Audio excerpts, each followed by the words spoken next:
기도로 시작하겠습니다. 사랑의 아버지 하나님, 실로 감사합니다. 저희를 구원해 주시고 그 갈 바를 알게 해주신 주님, 저에게 귀한 자녀를 주셨음에 정말 그 무거운 마음으로 아이들 교육을 주님께 묻습니다. 이 귀한 시간 허락하셨음에 지혜 주시고 온전히 그리스도인으로 양육해서 주님께 기쁘게 드릴 수 있는 그날이 오기를 바라고 원합니다.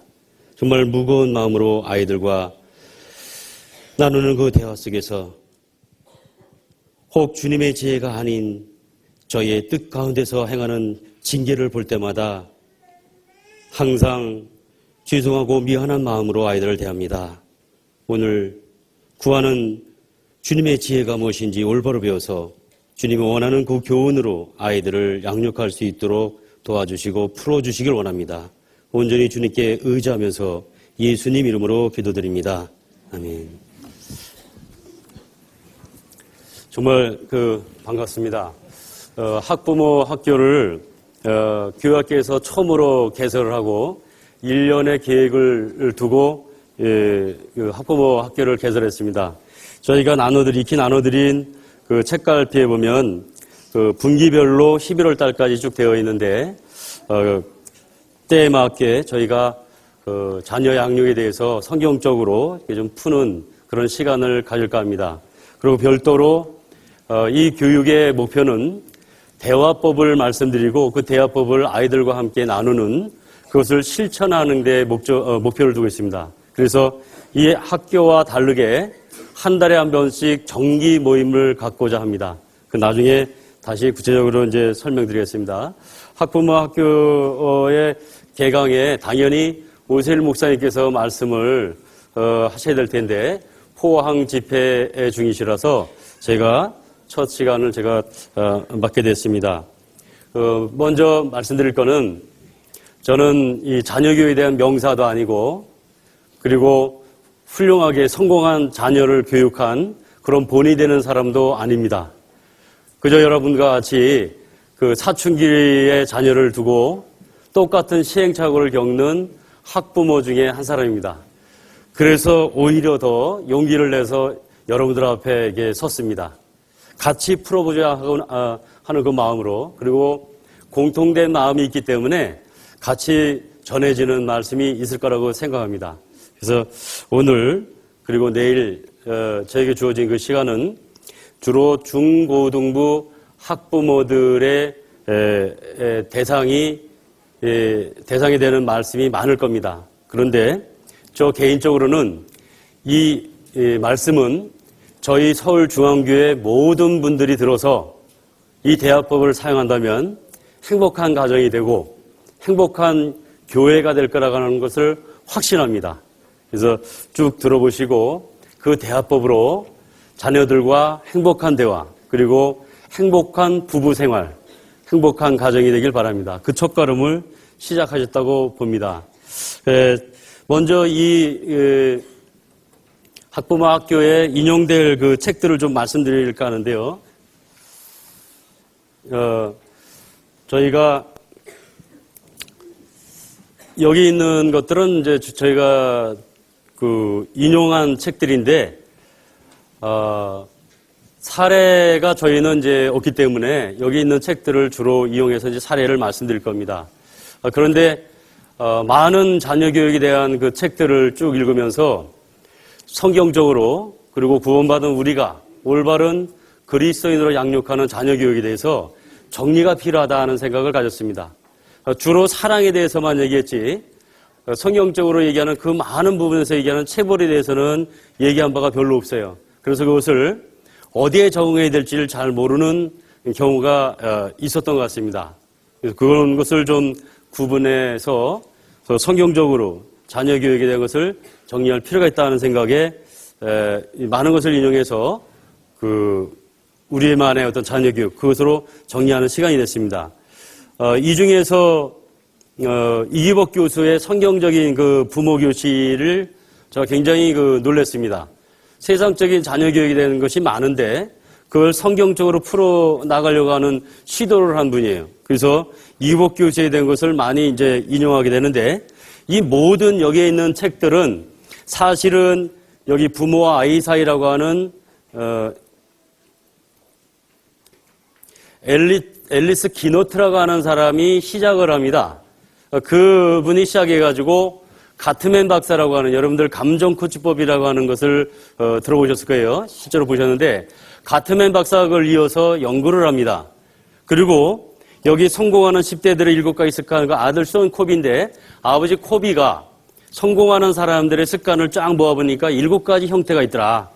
그것을 가지고 시작한 코비에 의해서 가르침을 받아가지고 한 사람들이 이민정이라든가 유수정이라고 하는 사람들인데, 그쪽에서는 잘 인정을 안 한다고 그래요. 그런데 제가 인용하는 사례를 인용하는 것들은 주로 이 이민정 씨의 이 시대를 사는 따뜻한 사람들의 이야기입니다.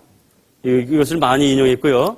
그 다음에 제임스 돕슨이라고 하는 사람은 저는 중학교하고 고등학교, 중고등학교에서 일선학교에서 제가 생활지도를 주로 했습니다. 학생부장을 많이 했고요. 꼭 담임을 하면 꼭 3학년 담임을 주로 했습니다. 그래서 아이들 지도하는데 주로 문제아라고 하는 소위 어려운 아이들, 다르게 어려운 아이들을 이제 다루면서 지도를 해왔었는데, 제임스 돕슨의 이 책을 읽으면서 직감적으로 이 사람은 실제 생활 지도를 경험한 사람이다 하는 이제 생각을 했습니다. 그래서 이 제임스 돕슨의 그 책을 또 많이 인용하게 됐습니다. 그래서 혹 여러분들이 제가 이제 이렇게 말씀드린 거, 오늘 내일 말씀드리는 것을 아이들하고 적용하는데 어떤 것이 도움이 될까 할 때는 이 2가지의 이민정 씨의 책을 인용하면 됩니다. 많은 부분이 있는데 제가 실제적으로 그 대화에 있어서 잘 맞지 않는 것들은 제가 약간 수정을 해서 이렇게 사례를 말씀드릴 겁니다. 그래서 대부분 보면 그렇게 도움이 될 거라고 봅니다. 어떤 아이는 교육을 안 받았는데도 이 책, 엄마가 보는 책을 슬금슬금 봤는데도 이것을 실제적으로 하는 그런 예화도 있습니다. 그래서 그 책만 봐도 충분히 될 거라고 봅니다. 그 다음에 문관영 목사님의 이 자그마한 소책자인데, 거기에 보면은 아주 설득력이 있는 말씀들을 아주 핵심적으로 많이 말씀하셨어요. 아주 작은 소책자인데, 그것도 많이 이제 인용을 했습니다. 그 다음에 그 외에 이제 강사들이 강의한 것들이 있는데, 부모와 아이 사이를 이용해가지고 유수정이라는 사람이 강의를 한 게 있어요. 그리고 이민정이라는 사람도 강의했고, 이기복 교수, 그 다음에 유태영 박사, 자녀 교육에 대한 유태영 박사, 그 다음에 손종국이라고 하는 목사가 또 이제 청소년 이해에 대한 그 강의를 많이 했습니다. 그런 걸 총 종합했을 때 제가 뿌리는 한 가지인데, 기너트와 가트맨 박사, 그 다음에 코비 박사의 것을 근거로 해서 만드는데 자기만의 것을 또 만든다라고 하는 그런 것을 많이 발견했어요. 그래서 자기가 자녀 교육을 하기 위해서 차별화를 두기 위해서 여러 가지 단계를 자기 나름대로 이렇게 이론을 또 만드는 것을 봤습니다. 그래서 오늘은 그 이론을 다 배제시키고 원리만 말씀드리고 원리를 실천하는 것으로 하겠습니다. 왜냐하면 저도 막상 해보려고 그러니까 첫 번째 단계가 뭐더라? 이 생각하다가 안 되는 거예요. 그래서 그 모든 것을 버리고 원리만 가지고 실천해 봤더니 효과가 너무 좋은 겁니다. 그래서 그 효과 면에서 너무 좋아서, 그래서 실천하는 방법은 한 달에 한 번씩 정기 모임을 가져서 같이 실패한 사례, 또 성공한 사례를 서로 얘기하면서 같이 이제 교제하는 식으로 하면서 이게 하겠습니다. 교육과 다르게 교육은 분기별로 나가고, 그 다음에 교육은 이게 분기별이고요. 그 다음에 한 달에 한 번씩 하는 것은 우리가 같이 같은 마음으로 실패했던 사례와든가 성공한 사례를 서로 얘기하면서 서로 도움이 되는 그런 시간으로 이어지려고 합니다. 그렇게 이해해 주셨으면 좋겠습니다. 자, 학부모학교 자녀를 행복하게 만드는 대화법. 이것이 이제 주된 것인데, 먼저 우리가 이해해야 될 것이 첫 번째 우리가 이해하고 넘어갈 것이 우리 자녀들에게 죄성이 있다라고 하는 것. 이거를 먼저 인정을 해야 됩니다. 제가 중고등학교에 있으면서 굉장히 안타깝게 생각하는 것은 왜 아이들이 커서 사춘기 돼봐야지만 그 교육에 대해서 관심을 이렇게 갖게 되고, 그제서야 이제 도움을 요청하는지, 그것이 굉장히 안타까워요. 수없이 많은 이제 자녀 교육, 나는 교육을 올바로 한다, 사랑으로 한다라고 했는데, 그 방법적인 것에 있어서 아이가 사춘기가 되면 혼란을 겪게 돼요. 내가 여태까지 한 방법이 잘못됐나 보다 라는 생각을 그때 갖습니다. 그래서 우리가 먼저 가져야 될 것은 우리 아이들에게 질성이 있다. 반항적인 도전 의지가 있다. 도전 의지라고 하는 것은 좋은 겁니다. 항상 그 도전을 해야 되고 새로운 것을 경험을 통해서 이게 얻으려고 하는 것은 좋은 건데 반항적이라는 거예요. 그걸 죄성이라고 합니다. 우리는 호랑이 새끼가 강아지하고 같이 노는 걸 봅니다. 그때 우리는 그렇게 얘기를 해요. 저 호랑이가 커서 분명히 야성이 드러날 텐데 그때는 저 강아지를 잡아먹을 거야 라고 얘기합니다. 끝까지 그 야성이 숨겨지고 감춰지고 그 강아지랑 계속 논다고 하는 것은 생각 안 할 겁니다. 호랑이가 반드시 야성이 나온다는 것을 우리는 인정합니다. 그런데 우리 자녀들에게는 그 죄성이 나오지 않을 거라고 철석같이 믿는다는 거예요. 어릴 때 말이에요. 그래서 내 자식은 남들과 다른 것 같고 천재 같은 느낌이 듭니다. 그것이 자라면서 점점 깨지는 거예요. 사춘기가 되면은 이제는 부모 속만 안 쓰기면 좋겠다. 이렇게 바뀌는 겁니다. 그 천재라고 생각했던 아이들이 그렇게 된 거예요. 그때 되면 이제 교육에 대한 것을 협조를 요청하게 됩니다. 그래서 죄성이 있다라고 하는 것을 인정하는 것이 먼저 돼야 되는 겁니다. 그래서 이제 많은 학자들은 아이들을 발달 단계별로 쫙 나눠놨어요. 유아기 학령기라든가 아동기, 사춘기 이렇게 나눠놨는데 그 발달 단계별로 교육하는 것이 다 다릅니다. 그런데 저희는 간단하게 아동기와 청소년기, 그러니까 아동기와 사춘기 이 둘만 나눠가지고 설명을 드릴까 합니다. 그래서 그 많은 부분에서 이제 사랑을 얘기하는 어떤 그 사랑으로 교육하라는 것은 컸을 때, 그러니까 사춘기 때 적용되는 말들입니다. 아동기 때는 패야 됩니다. 아동기 때 사랑으로 베푼다고 말로 대화하고 막 이런 것들은 아이를 망치는 겁니다. 그것은 교육이 아닌 거예요. 그 성경적으로 해야 되는 겁니다. 그래서 제일 중요한 것이 모든 자녀 교육에 있으면 그것을 성경에 맞춰서 성경에서 확인하고 교육하는 것이 가장 좋은 것이다. 가장 좋은 교육학책은 성경이다. 라고 하는 것이 좋습니다. 그리고 자녀 교육하는 데 있어서는 부부가 한 마음이 돼야 됩니다. 아빠가 혼내는데 엄마가 말린다든지 하면 안 되는 거예요. 그렇다고 아빠가 때리는데 아니면 엄마가 때리는데 옆에서 조패 그런 뜻은 아닙니다. 한 분이 때리면 한 분은 기도해야 되는 거예요. 아버지 하나님 지혜를 주십시오. 저에게 맡기신 저 자녀에게 올바로 그리스도인으로 양육할 수 있도록 지혜를 주십시오. 반드시 주십니다. 그렇게 한 마음으로 교육하는 것이 중요합니다. 죄성이 있다고 하는 것 인정된 줄 알고 넘어가겠습니다. 이것이 너무 중요하기 때문에 어찌 아비가 징계하지 않는 아들이 있으리요. 잘 아시잖아요. 사랑을 한다면 당연히 징계를 해야 되는 거죠. 근데 그 방법이 아동기 때의 사랑이라고 하니까 그 사랑을 보듬어주고 모든 것을 받아주는 것으로 생각을 해요. 사랑은 아동기 때의 사랑은 그것이 아닙니다. 왜 그럴까요? 아이들 때에는 아동기 때에는 말로 다스리고 말로 대해서 그 사랑을 보이고 아이가 행동을 변화하고 그렇게 되질 않게 돼 있습니다. 왜냐하면 힘의 논리라고 하기에는 좀 뭐하지만 아이들은 힘과 용기 그것이 가치체계로 되어 있어요. 그래서 아이들은 항상 힘으로 아이들을 서로 견줍니다.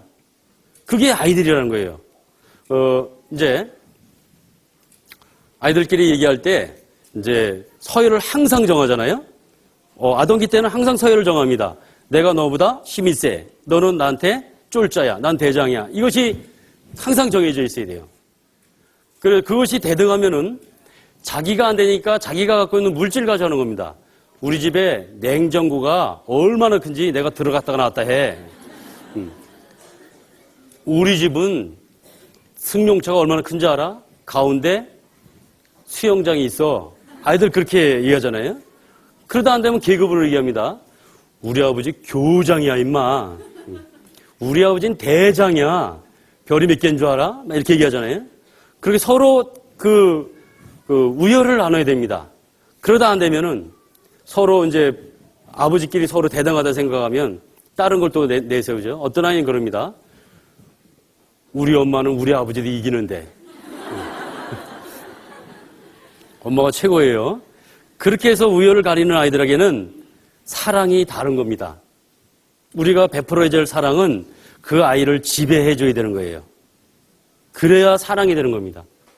근데 그것을 그 많은 그 자녀교회에 대한 책이 사랑 얘기하니까 어릴 때부터 그러면 안 되지. 일로 와. 이거는 이렇게 되는 거야. 이렇게 하면 큰일 나는 거야. 대화로 풀려고 막 그럽니다. 그 아이가 어떻게 해야 할까요? 엄마를 무시하게 돼요. 저 부모는 나를 지배할 수 없어 라고 생각하게 되는 거예요. 그러면 깔보게 되는 겁니다. 그렇게 됐을 때 아이는 무책임성인 아이가 되고 이기적인 아이가 되고 오히려 배타적인 아이가 되는 겁니다. 그런 것을 먼저 구분을 해보겠습니다. 학자들은 두 가지를 얘기합니다. 어린이의 반항적인 의지를 얘기하고 무책임성을 얘기해요. 이렇게 어렵게 얘기를 했는데 실제적으로는 어려운 말이지만 아주 쉽게 말씀드리면 아이가 행동하는 것이 고의성이 있느냐 고의성이 없느냐를 따지는 겁니다. 고의성이 있다라고 하면은 반드시 혼내줘야 됩니다.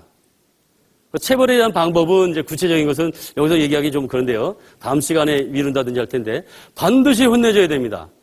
그 아이가 왜 도전적인 반항적인 도전 의지를 하는지 그것은 아까 말씀드린 대로 나의 그 힘의 그 논리 있죠. 나를 지배할 수 있느냐 그것을 따지는 겁니다. 예를 하나 들게요.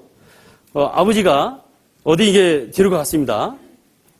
줄이 딱 있는데 이 줄 경기장이라고 합시다. 너 요 줄 안으로 들어가면 안 돼. 여기서는 마음대로 놀아도 돼. 여기 들어가면 안 돼. 라고 얘기했어요.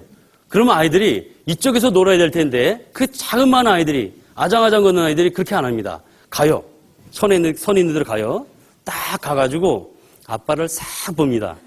그리고 싹 웃어요. 싹 웃어요. 그리고는 어떻게 해요? 발을 싹 놓아요. 이렇게 넘어가서 또 싹 웃어. 그 무슨 뜻일까요? 아빠 어떻게 할래? 물어보는 거잖아요.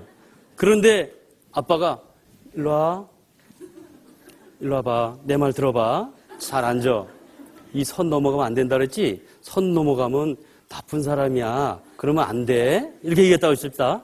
그 예아는 알았어요 하고 이쪽에서 놀까요? 그 다음에는 이렇게 보지도 않아요. 이렇게 싹 보고서는 이게 없어요. 그냥 그 얘기하자마자 막 다니는 겁니다. 지배를 못했기 때문에 이 아이는 자기가 자기를 지배할 수 있는 사람을 또 찾는 거예요.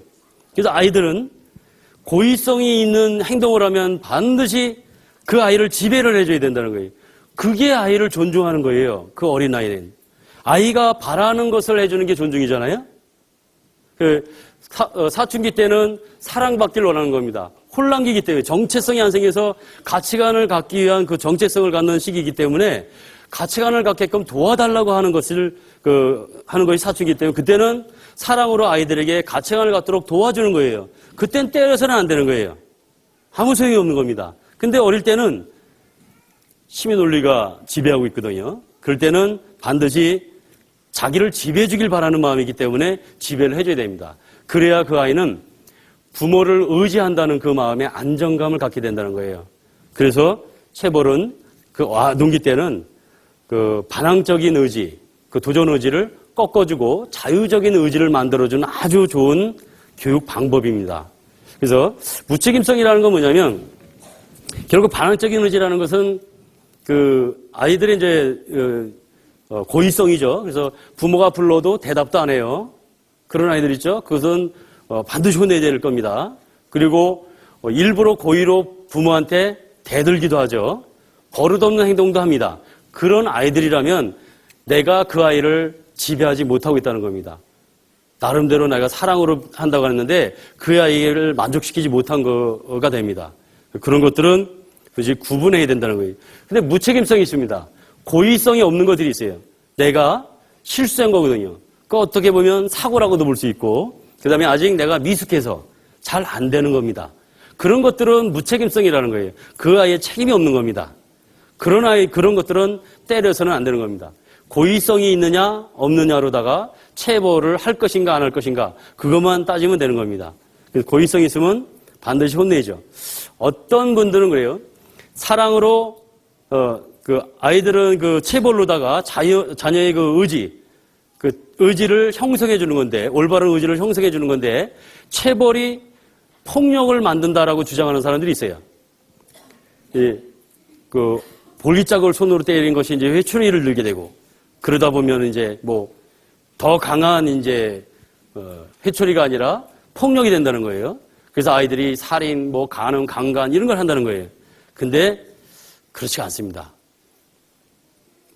실제로 제가 이제 학교에 있으면서 참 답답한 게, 아이들에게 죄의식을 심어주려고 얘기하면 그게 먹혀 들어가지가 않아요. 아이들이 16살 될 때까지 부모한테 맞는 것이, 잘못해서 맞는 것이 몇 번이 될까? 16살 될 때까지 100번 넘을까요? 아이가 얼마나 잘못하길래 100번을 때릴까요? 부모한테 맞는다 해도 100번 넘지 않을 겁니다. 그런데 아이들이 16살까지 자라면서 TV나 영화, 소설, 뭐 여러 가지 그 책이나 잡지를 통해서 폭력적인 것을 보는 것, 살인, 뭐 여러 가지 뭐 절단하고 칼부림하고 총 쏘고 이런 것을 보는 게 16살 동안 18,000번을 보는 거예요. 그것이 더 문제라는 겁니다. 오히려 그런 것을 보고 자라기 때문에 그 아이의 죄의식을 올바로 심어주기 위해서도 체벌이 필요하다는 거예요. 한 가지 그 동영상 한번 보겠습니다. 포레스트 검프인데, I sure will, Mom. I remember the bus ride on the first day of school very well. Are you coming along? Mama said not to be taking rides from strangers. This is the bus to school. I'm Forrest Gump. I'm Dorothy Harris. Well, now we ain't strangers anymore.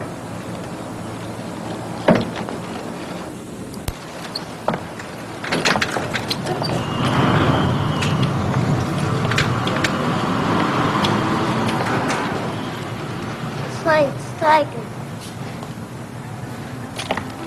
Taken.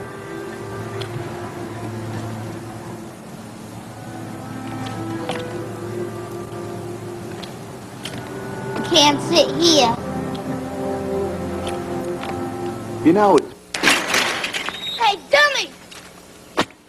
Are you retarded or just plain stupid? No, I'm Forrest Gump. Just run away, Forrest.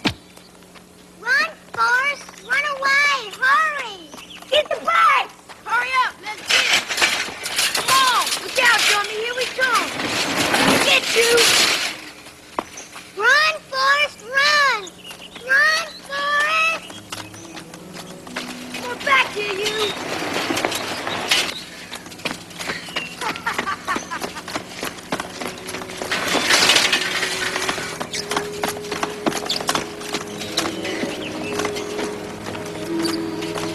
Run, Forrest, run!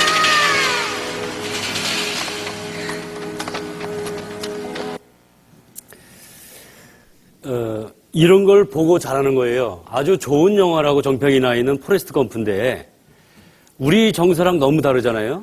태워주지 않습니다. 자리가 있는데도 앉지 못하게 해요. 그리고 보조기를 끼고 있는 아이에게 돌을 던집니다. 우리나라 사람으로는 이해가 안 되는 거예요. 그런데 이걸 보고 자란 아이들한테 제가 그 중고등학교 때 이제 지도를 하면, 야, 그 약한 아이에게 그렇게 못되게 굴면 되냐? 라고 얘기하면 그게 왜 잘못됐냐는 거예요. 저런 걸 보고 자랐기 때문에 뭐가 문제냐는 겁니다. 그렇게 되어 있는 거예요. 이런 것이 문제지 아이들의 체벌이 문제가 아닌 겁니다. 그런 사고를 갖고 있기 때문에 오히려 더 아동기 때에는 우리가 그 아이들이 원하는 대로 자기를 지배해야지만 그 부모 밑에 안정감을 갖고 부모를 의지하면서 자라는 겁니다. 그게 사랑이라는 거예요. 그것이 아주 중요합니다. 나중에 사춘기 때 제대로 그런 것이 의지가 꺾이지 않은 아이들은 정말 힘듭니다. 그래서 저도 오늘 내일 말씀드릴 이 대화법을 좀 더 어릴 때, 우리 아이들이 어릴 때 내가 알았더라면 얼마나 좋았을까 하는 생각을 하는데 지금이라도 늦지 않았다고 하고 있습니다. 근데 이거는 가행보처럼 이렇게 자란 아이들은 사춘기 때 몇 번의 노력을 더해야 됩니다. 이것은 늦었지만 사춘기 때 어떤 체벌도 필요할 수가 있어요. 자유의지가 그것이 제대로 형성이 안 된 아이들은 그럴 수밖에 없습니다. 그런 것은 점차 이렇게 보시고요. 레오나르도 다빈치가 이런 말을 했다는 거예요. 악을 징벌하지 않는 자는 곧 악을 행하라고 명령하는 자와 같다. 잘못하고 있는데 그것을 징벌하지 않으면 결국 그렇게 만들어가는 것이라는 거예요. 그 책임은 부모에게 있다는 겁니다. 저희가 성경에서 수없이 많은 이런 체벌에 대한 것을 들었어요. 이것이 있는 걸 알고 식상할 정도로 많이 들었는데 그런데도 불구하고 이것을 이 말씀에 대한 것을 실천을 하지 않는다는 거예요. 자, 이제 우리는 핸드폰을 하나 사더라도 매뉴얼을 보고 그 올바로 기능을 익히려고 노력합니다. 매뉴얼을 열심히 봐서 기능을 다 익힌 다음에 올바로 씁니다. 핸드폰을 샀는데 매뉴얼을 보지 않고 막 쓰다 보면 기능을 제대로 사용하지도 못하고 그 다음에 망가뜨릴 수도 있어요. 비유가 좀 그런데 하나님께서 우리에게 자녀를 기업으로 주시고 그 주신 자녀들을 올바로 키우라고 이렇게 매뉴얼을 주셨어요. 이것이 가장 좋은 교육학책이라는 거예요. 그런데 이 매뉴얼들을 안 한다는 겁니다. 너무 많이 들어왔기 때문에 그것이 내 자녀의 특성에 맞지 않는다고 생각하는 분도 있어요. 특별한 특성은 지체아 외에는 다 적용돼야 됩니다. 여기 내가 내 아들에게 소망이 있은즉 그를 징계하고 죽일 마음을 두지 말라. 소망이 있잖아요. 소망이 있기 때문에 그 사랑, 하나님의 형상이 그 안에 있기 때문에 10년 후, 20년 후 언젠가는 하나님의 형상이 나타날 아이라는 거예요. 그 소망이 있기 때문에 죽일 마음을 두지 않고 그 사랑하는 마음으로 징계한다는 거죠. 그 마음이 있기 때문에 하나님께서는 계속해서 징계에 대한 것을 채찍으로 얘기하는 겁니다. 아이의 마음에는 미련한 것이 얽혔으나 징계하는 채찍이를 멀리 쫓아내리라. 채찍과 꾸지람이 지혜를 주거늘 임으로 하게 버려두면 그 자식은 어미를 욕되게 하느니라. 어떤 분이 그래요. 이런 얘기를, 이거 말씀을 적으니까, 그러면 나 욕되게 하지 말라고 내일 때려야 돼요? 이런 분이 있어요. 예, 여기 계신 분들은 그런 분 없으셔야 되겠습니다. 하나님 말씀은 그 아이를 바르게 교육하기 위해서는 그 아동기 때는 체벌이 필요하다는 것을 말씀드리는 거예요. 그 아이가 부모를 부끄럽지 않게 한다면 남들에게도 당연히 부끄럽지 않은 아이로 자랄 수 있다는 것을 얘기하는 겁니다. 내 자식을 징계하라. 그리하면 그가 너를 평안하게 하겠고 또 내 마음에 기쁨을 주리라.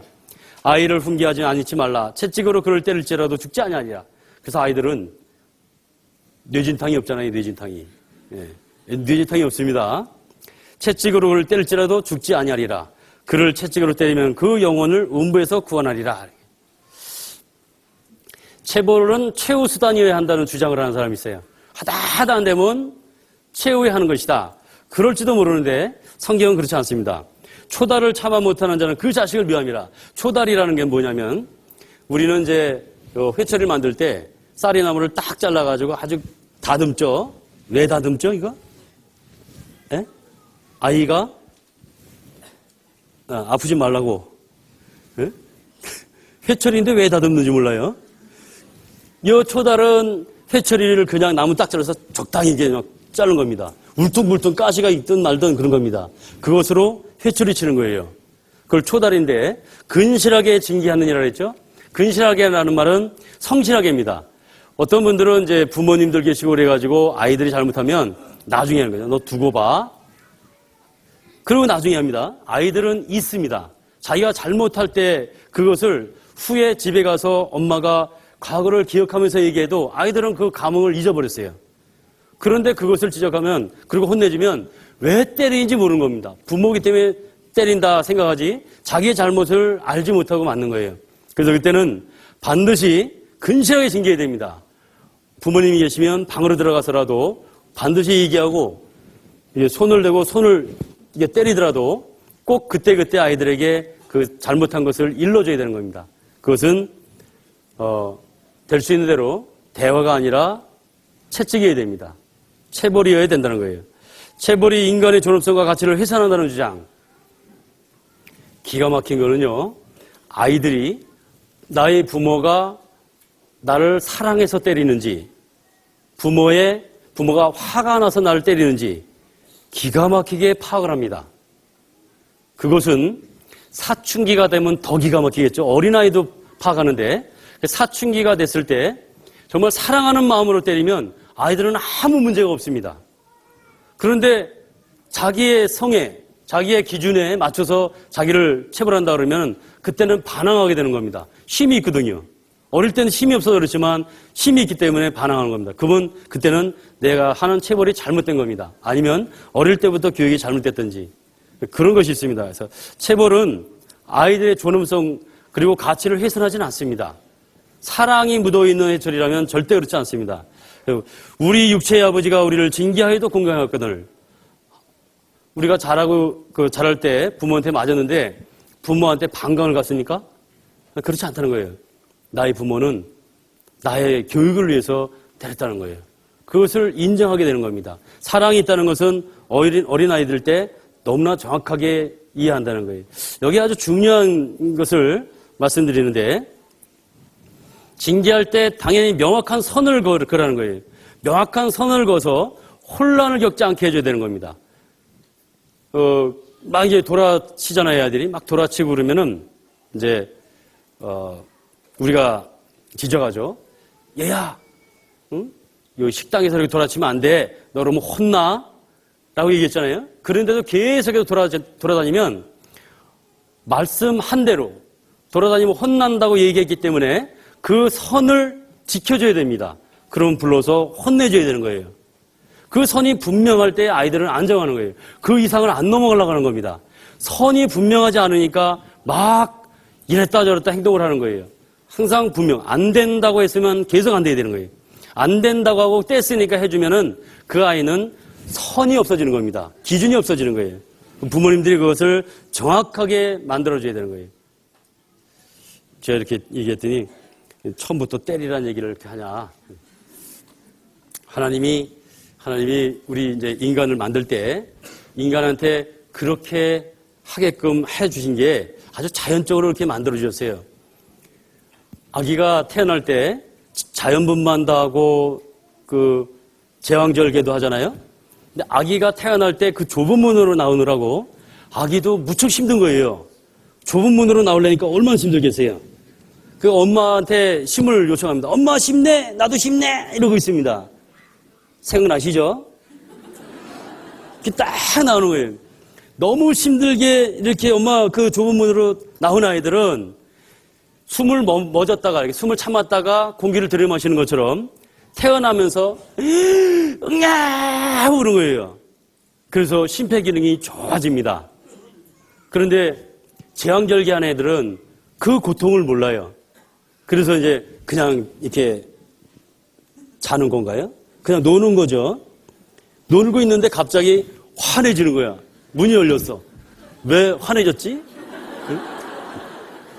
설마 나는 아니겠지? 아니긴 뭐하냐. 나옵니다.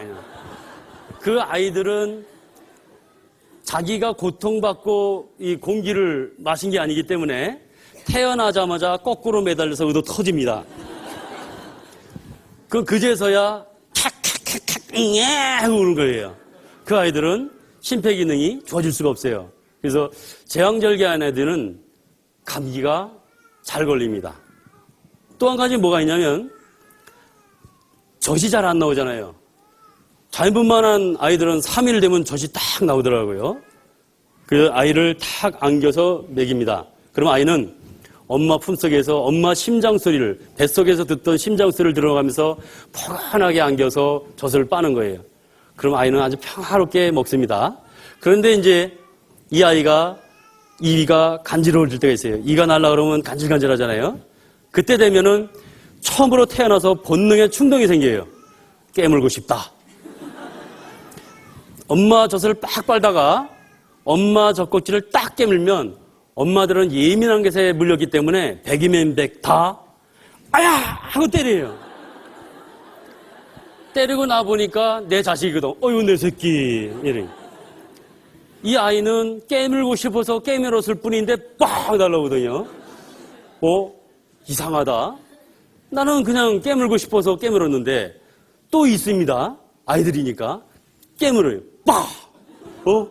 이상하네. 물 때마다 빡빡 날아오는 겁니다. 이 아이는 반복되는 가운데 본능의 충동에 제어 능력이 생기는 거예요. 자기도 모르게. 그래서 아이들은 육체의 고통을 통해서 교육하는 겁니다. 이 아이는 이제 조금 커서 식당에 가서 막 뛰어놀 때 얘들아 그러면 안 되지. 일로 와서 앉아야 돼요. 그럼 앉습니다. 진짜 그래요. 그런데 제왕절개에서 젖을 못 먹이는 거예요. 모유를 먹이려도 못 먹이는 거예요. 그래서 안겨서 엄마 심장 소리는 듣게 하면서 포근하게 먹입니다. 아이가 뱃속에서 듣던 엄마 심장 소리는 들어요. 근데 문제가 있죠. 깨물고 싶을 때 깨물었는데 엄마는 모르는 거예요. 그리고 문제가 뭐냐면 엄마 젖은 빨아야지만 나옵니다. 엄마 젖은 자기가 의지로 빨아야지 나오는 거예요. 먹기 싫으면 안 빨면 되는 겁니다. 근데 우유 꼭지는 빨자 하나도 나와. 한 번 빨면 빨자도 나와야 돼요. 그러니까 먹기 싫으면 그래야 되는 거예요. 그래서 이 아이는 엄마 품속에 먹더라도 깨밀어도 엄마가 모르기 때문에 때리지 않습니다. 그런 아이들은 젖꼭지를 수시로 바꿔줘야 돼요. 아주 그냥 씹어놔서. 젖을 먹이다가 우유병으로 우유를 먹이는 아이들은 젖꼭지를 안 가려도 되잖아요. 한 번 하나 가지고 끝까지 젖될 때까지 쓰잖아요. 그러지 않나요? 우리 애들만 그랬나요? 깨물어도 모르는 거예요. 맞아보질 않았잖아요. 이 아이들은 이제 식당에 가서 막 뛰어놉니다. 얘들아, 그러면 안 돼. 일로 와서 앉아야 돼요. 안 되는 겁니다. 제어 능력이 안 생긴 거예요. 그것이 문제라는 거예요. 근데 보세요. 아이들이 6개월 내지 7개월 미만의 아이들은 무책임성에 속하는 겁니다. 그러니까 고의성이 아니라는 거죠. 때릴 필요는 없지만 그 아이들에게 이제 누워서 젖을 먹이는 그 아이들, 7개월 미만, 6개월 미만 아이들 먹이는데 아이가 웁니다. 울면은 가서 얘가 배고파서 우는 건지 기저귀를 갈아달라고 하는 건지 가서 봐야 되잖아요. 저도 애를 셋이나 키워봐가지고 아주 울면 가가지고 짓궂게 이렇게 장난을 제가 놀았어요. 애가 이제 배고파서 우는 건가 하고 이렇게 볼에 대잖아요. 그러면 이러잖아요. 그러면 또 이게 애가 뭐 먹으려고 하는구나. 그리고 젖을 이게 우유를 이렇게 줘야 되는데 이쪽에 손 대는 거예요. 그게 얼마나 재밌는지.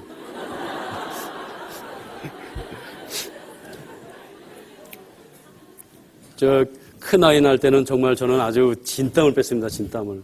제 자매가 소리를 못 질러요. 소리를.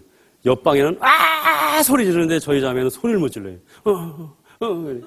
하도 답답해서 저 옆방에 산모처럼 좀 소리 좀 질러. 보면 하더니 나중에는 이렇게 아픈데 어떻게 소리를 질러 그러더라고요. 그러니까 간호사도 몰랐던 거예요. 그래서 옆방에 소리 지르는 사람부터 갔습니다. 근데 아이가 안 나니까 제왕절개로 들어갔어요. 근데 우리 자매가 이상한 거예요. 너무 이상해서 소리는 못 지르는데 이상해서 간호원 불렀더니 간호원이 큰일 났다는 거예요. 뭐가 터졌다는 거예요. 그래가지고 제왕절개 하던 그 산모 수술하다 말고 저희 자매 그가 분만했어요. 그 옆에 그 수술하다만 그 남편은 벽 치며 서 있고 전 아무 소리 못하고 이러고 하고 있고 5번을 소리를 지르는 거예요, 저 자매가. 와! 그래. 아이가 딱 이제 태어나가지고 이렇게 보니까 얼마나 놀랐는지 몰라요. 아이 머리가 꽃갈코냐. 그 빵빠레 아이스크림하고 비슷합니다. 머리가 5번 이렇게 5번 심준 그 자국이 그대로 있어요. 저는 아이를 딱 봐더니 큰일 났네 이거. 내 아이가 이렇게 긴지 말이에요. 근데 그게 한 달 정도 되니까 점점 들어가더라고요. 둥그렇게 되는 거예요. 둥그렇게. 어떤 영화에 보면 기가 막힌 것도 있습니다. 아이를 딱 나서 이렇게 줬더니 으아! 마귀 새끼야 그러는 거예요. 부인이 내가 금방 나서 이렇게 줬는데 무슨 소리냐 그랬더니 얘 좀 봐. 이가 없어. 저도 비슷한 경험을 했는데 일주일도 안 됐는데 아이를 이렇게 보여주는 거예요. 근데 아이가 눈을 딱 뜨는 거예요. 아빠를 보고 싶었는데 눈을 딱 떠요. 눈 뜨자마자 저는 얼마나 놀랐는지. 애 눈이 맘대로 움직여. 카멜레온 눈 같아요. 오래 놀랐는지 몰라요. 근데 아이들 눈은 원래가 그렇다면요. 원래가 처음에는 그렇다 그래요. 막 저절로 움직인다고. 아이 처음에 낳았기 때문에 저도 아주 신비롭게 그렇게 키웠는데 우리가 그 아이들 자라면서 이렇게 보면은 정말 그 아이들에게 꿈을 갖고 조금만 이상하면 천재성 뭐 이런 것을 갖기도 합니다. 그런데 그 아이들이 울 때 가가지고 정말 그 필요한 것만 이렇게 해결해 주면 되는데 울 때마다 가서 안아주는 거예요. 내 새끼 안아주는 거예요. 또 놔두고 뭐 잠깐 하는데 또 울어요. 그럼 무조건 가서 확인 안 하고 무조건 또 안아줍니다. 그럼 그 아이가 어떻게 할까요? 목청을 돋구는 거예요. 목청을 돋가서 24시간 울음으로 엄마를 꼼짝 못하게 만들 수가 있는 겁니다. 그게 가능한 거예요. 그거 좀 보여드리겠습니다. 아이고.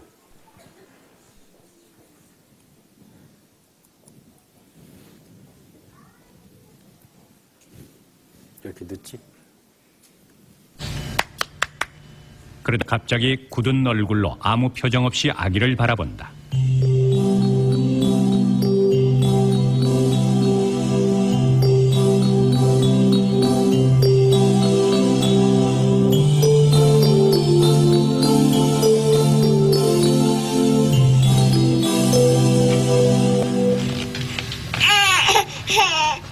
이때 아기들은 엄마의 굳은 표정에 당황하기 마련이다. 하지만 그 이후의 반응은 아기마다 다르다. 대부분의 아기들은 어쩔 줄 모르며 당황하다가 울음을 터뜨린다.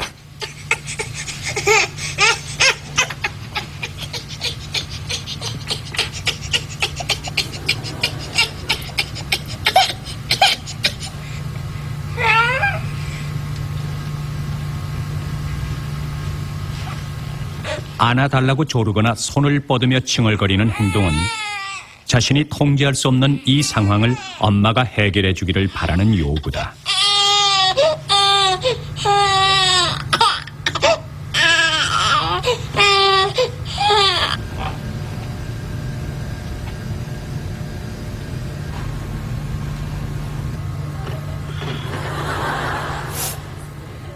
하지만 아이들 가운데는 나름대로 싸늘해진 분위기를 바꿔보려 먼저 웃음을 보이는 아이도 있다.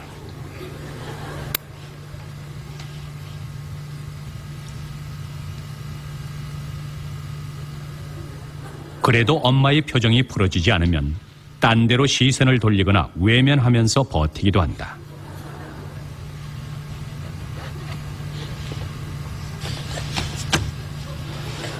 의자를 두드리며 나름대로 주의를 환기하고 다른 반응에 집중함으로써 불안을 달래고 극복하기 위해 스스로 노력하는 것이다. 이렇게 자기 감정을 조절하는 능력을 자기 통제 능력이라고 한다.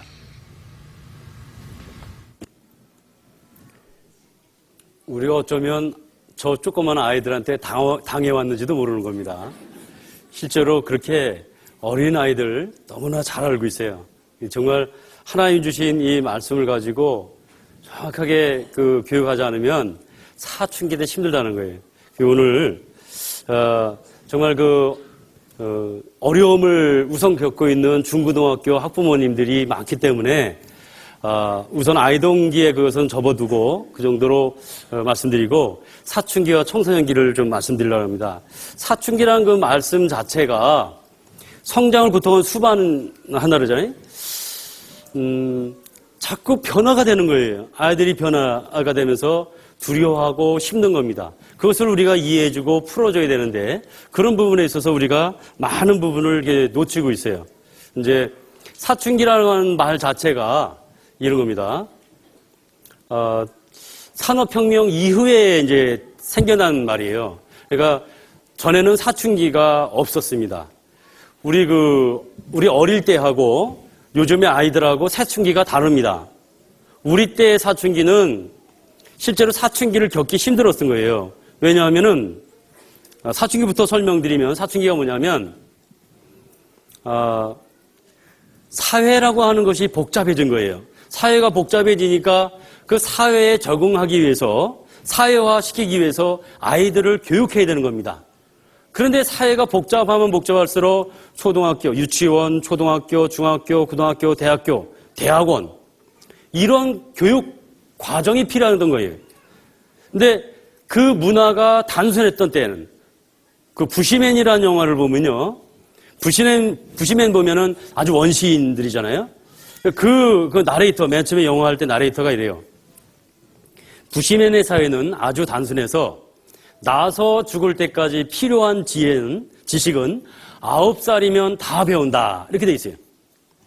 얼마나 단순한지 9살이면 다 배운다는 거예요. 우리는 이 노트북을 쓰기 위해서, 컴퓨터를 쓰기 위해서, 컴퓨터는 너무 편하잖아요. 앉아서 전 세계를 다 누빌 수가 있어요. 편리하게 쓸 수 있습니다. 그런데 이것을 편리하게 쓰기 위해서는 시간을 들여서 배워야 된다는 거예요. 그 배우는 시간이 사춘기라는 겁니다. 이 아이들은 그 부시맨 사회에서는 이제 그 아이가 아장아장 가다가 하이에나를 만나는 거예요. 하이에나 만나면은 하이에나는 자기보다 크다고 생각하는 것들은 공격 안 한답니다. 그러니까 이 아이가 주변에 있는 나무 토막을 들고 머리에다 이렇게 들고 있어요. 그러니까 하이에나가 한참 보더니 자기보다 좀 큰 것 같으니까 돌아가요. 그게 이제 살아가는 지혜잖아요. 가다가 사막이니까 물이 필요할 때는 이제 그 선인장을 꺾어서 선인장 안에 파서 손으로 쭉 짜서 흘러나오는 걸 먹습니다. 그런 것들이 9살이면 다 배운다는 거예요. 그때는 사춘기가 당연히 없는 거죠. 그런데 오늘날에는 대학원까지도 배웠는데 사야가 안 되는 경우도 있잖아요. 요즘은 더욱 그렇죠. 그 구직난이 이제 어려워서. 이럴 때는 사춘기 겪는 아이들이 많다는 겁니다. 그 사춘기 때는 당연히 막연한 불안감을 갖고 있는 거예요. 우리 때는 오면은 나무하러 가고, 딸들은 주로 이제 이게 업고, 물 끓이고, 밥하고, 밭에 가서 김 메고 왔는데 밥 안 해놓으면 이제 맞잖아요. 기껏 봤는데도 그냥. 그니 사춘기를 겪을 그게 겨를이 별로 없었던 거예요. 그래서 우리 때는 사춘기 그렇게 안 겪었는데, 이제 이런 말을 해요. 아이들은 답답한 겁니다. 왜냐하면 요즘 아이들은 오히려 격려하고 칭찬해줘야 돼요. 우리 때는 PC 게임방, PC 게임방이라든지, 컴퓨터도 없었고 아예. 무슨 유혹거리가 별로 없었어요, 유혹거리가. 그 아이들은 유혹거리가 너무 많아요. 그리스인이라고 그걸 다 배제하고 내가 이 올바로 그리스도인의 생활을 한다는 게 쉬운 게 아닌 겁니다. 그리고 격려해주고 칭찬해줘야 되는데 무조건 질타하는 거죠. 너 PC방 또 갔지. 혼내주고 결과만 가지고 자꾸 이제 혼내다 보니까 아이가 혼란을 겪어요. 학교 가면 나는 항상 모범생이거든. 학교 가면 문제가 하나도 없어요. 그걸 다 모범생으로 합니다. 그런데 교회나 집에 오면 문제가 되는 거예요. 너 그리스도인이 그러면 돼? 이게 아이는 너무 힘든 거예요. 사춘기 때는 그렇지 않아도 겪는 너무나도 어려운 것들이 많습니다. 그래서 사춘기 때는 아동기 때랑 다르게 나를 지배해 주세요가 아닙니다. 내가 정말 지금 되게 어려운 것은 자기도 어릴 때는 죄성이 없는 줄 알았다는 거예요.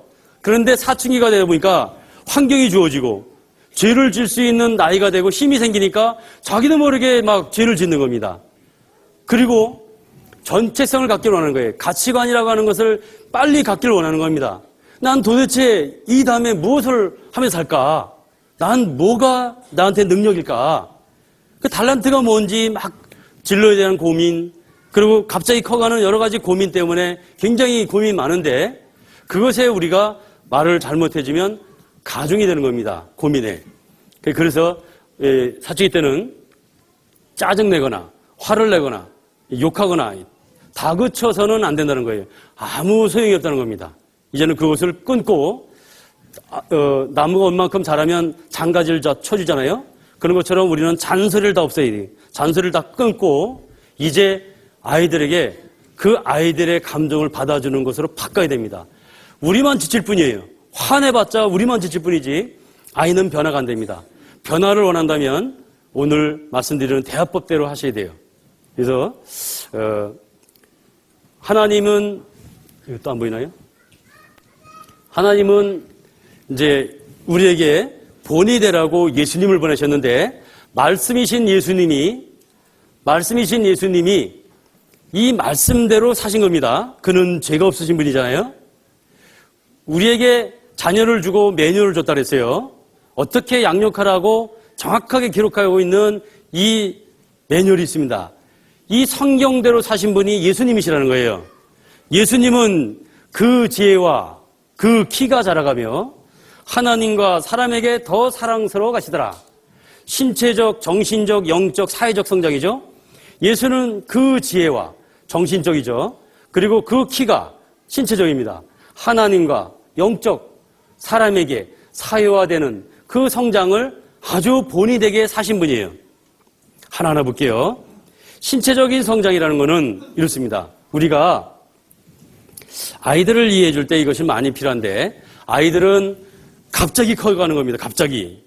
그래서 아이들이 커가는 것에 자기도 아직 준비가 안 됐어요. 거기에 적응이 안 됐어요. 저도 그랬거든요. 많이 아실 텐데 저도 초등학교 때 얼마나 작았는지 꿈에도 소원은 앞으로 나라니 꿈에도 소원은 앞으로 나라니 항상 앞으로 나라니 정말 그게 꿈에도 소원이에요. 그걸 하고 싶었어요. 중학교 1학년 때 생활기록 보면 131. 131이면 요즘 초등학교 3학년, 4학년입니다. 근데 중학교 딱 가니까 그렇게 적은데도 저보다 적은 친구들이 있었어요. 제가 6번입니다. 둘씩 서니까 세 번째 줄에 섰어요. 이제서 꿈을 이루겠구나. 빨리 앞으로 나란히 돼 했는데 옆으로 나란히? 중학교 때는 없어요. 앞으로 나란히가. 한 번도 못 해봤습니다.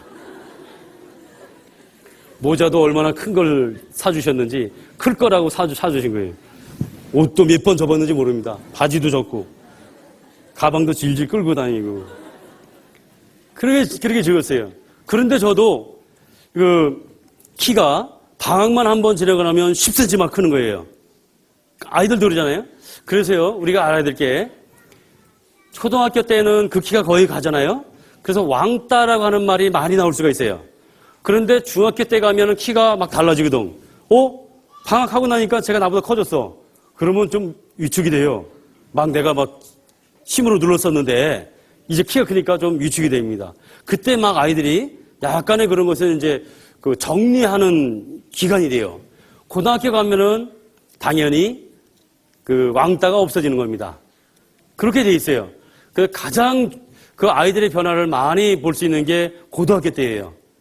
신체적인 성장이라는 거는 아이들이 뼈가 먼저 자랍니다. 뼈가 갑자기 쭉 자라는 거예요. 그러면서 근육도 같이 자라면 좋겠는데 뼈가 자라기 때문에 키는 큰데 아이들 만져보면 근육이 없어요.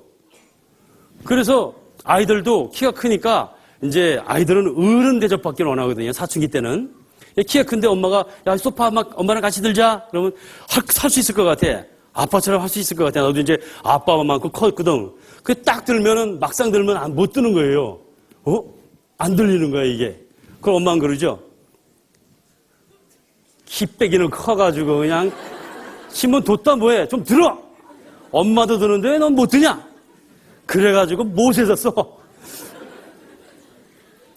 아니, 난 안 돼서 지금, 저한테. 자기도 이상한 거예요. 나 컸는데 왜 힘이 없을까? 다른 사람들 보면 근육도 막 나오는데 그거에 막 선호하는 마음이 있는데 나는 안 돼 있는 거예요. 이상하다. 옷 벗어보고 거울도 막 보는데 갑바라고 하는 그 근육도 없어. 이상하다. 그래서요, 이제 엄마가 뭐 하자 그러면 슬금슬금 숨어. 저 녀석은 이제 항상 엄마 도와주는 게 없어. 그게 아닙니다. 그게 안 돼서 그러는 거예요. 근육이 자라는 건 고등학교 이제 2학년 이후가 돼야 이제 근육도 자라고 그러는데 그때 되면 이제 막 엄마 막 도와주려고 그래요. 막 힘이 생기면 괜히 힘자랑 하려고 그래. 엄마도 막 없고 막 그럽니다. 그때 되면 이제 되는데 그전에는 안 되는 거예요. 신체적인 것. 그것이 뼈만 컸지 근육이 안 자랐기 때문에 자기도 답답함이 있는 거예요. 그게 나름대로 고민인데 가중시키면 안 되는 겁니다. 나는 왜 그럴까? 어떤 아이들은 신체적인 변화가 너무나 커가지고 그것을 내가 받아들이기 전에 막 크니까 그거에 대해서 그 자체만 가지고도 너무 고민해서 주로 방에만 들어 있고 나가지 않는 아이들도 있어요. 자신이 점점 없어져. 남들은 다 나를 크다고 생각하고 인정하려고 막 하는데 나는 아직도 애거든. 그러니까 자꾸 방으로 문 닫는 때가 이때입니다. 그리고 뭐 채모도 생기고 이성에 대한 호기심이 생기잖아요. 소설책이라든가 뭐 백과사전 뭐 이런 걸 비디오 이런 걸 보면서 이성에 대한 호기심 막 풀어갑니다. 근데 그거 한번 어쩌다 걸렸어요. 아주 큰일 난 것처럼 난리치면 안 되는 겁니다. 그런 것은 그냥 넘어가면 됩니다. 네가 이제 어른이 돼가고 있구나. 이렇게 얘기해 주면 돼요. 근데 그것이 너무나 이제 도가 지나칠 때 우리가 훈계만 해주면 되는 겁니다. 그걸 받아주고 해주면 됩니다. 이런 말 해도 되는지 몰라도 아이들이 크면 특히 남학생들 그 자유행위하는 것을 이렇게 막닥뜨릴 때가 있잖아요. 그럴 때도 나중에 네가 많이 컸구나. 응? 이제 엄마도 아빠도 너를 어른으로 인정해줘야 되겠구나. 이렇게 해주면 되는 겁니다. 그것을 죄책감, 죄의식 갖게 해주면 안 된다는 거예요. 그렇게 해서 아이들은 신체적인 성장을 합니다. 정신적인 성장이라는 것은 주변인을 얘기하는 겁니다. 미리 한 얘기인데 주변인이라는 말은 무슨 말이냐면 아이들이 이게 이제 어떤 가게에 가면은 존댓말을 해줘요. 어떤 가게를 가면 반말을 합니다. 그러니까 얘가 혼란이 되는 거예요. 내가 어른 대접받을 때도 있고 애들 대접받을 때도 있거든요. 그래서 이제 청소년기는 성인도 아이도 아닌 그 혼란기라고 하는 거예요. 그런데 이제 그때 이제 부모님들이 어른이 되기를 원하는 어떤 그런 마음 때문에 시키면서 어떤 어른의 어떤 역할을 만족시키면은 아이들은 이제 빠져나가려고 그러는 거예요. 내가 뭐 어른인가? 이렇게 얘기해요. 그러다가 또 애 취급하려고 하면 내가 뭐 애인가? 자기도 혼란해요, 자기도.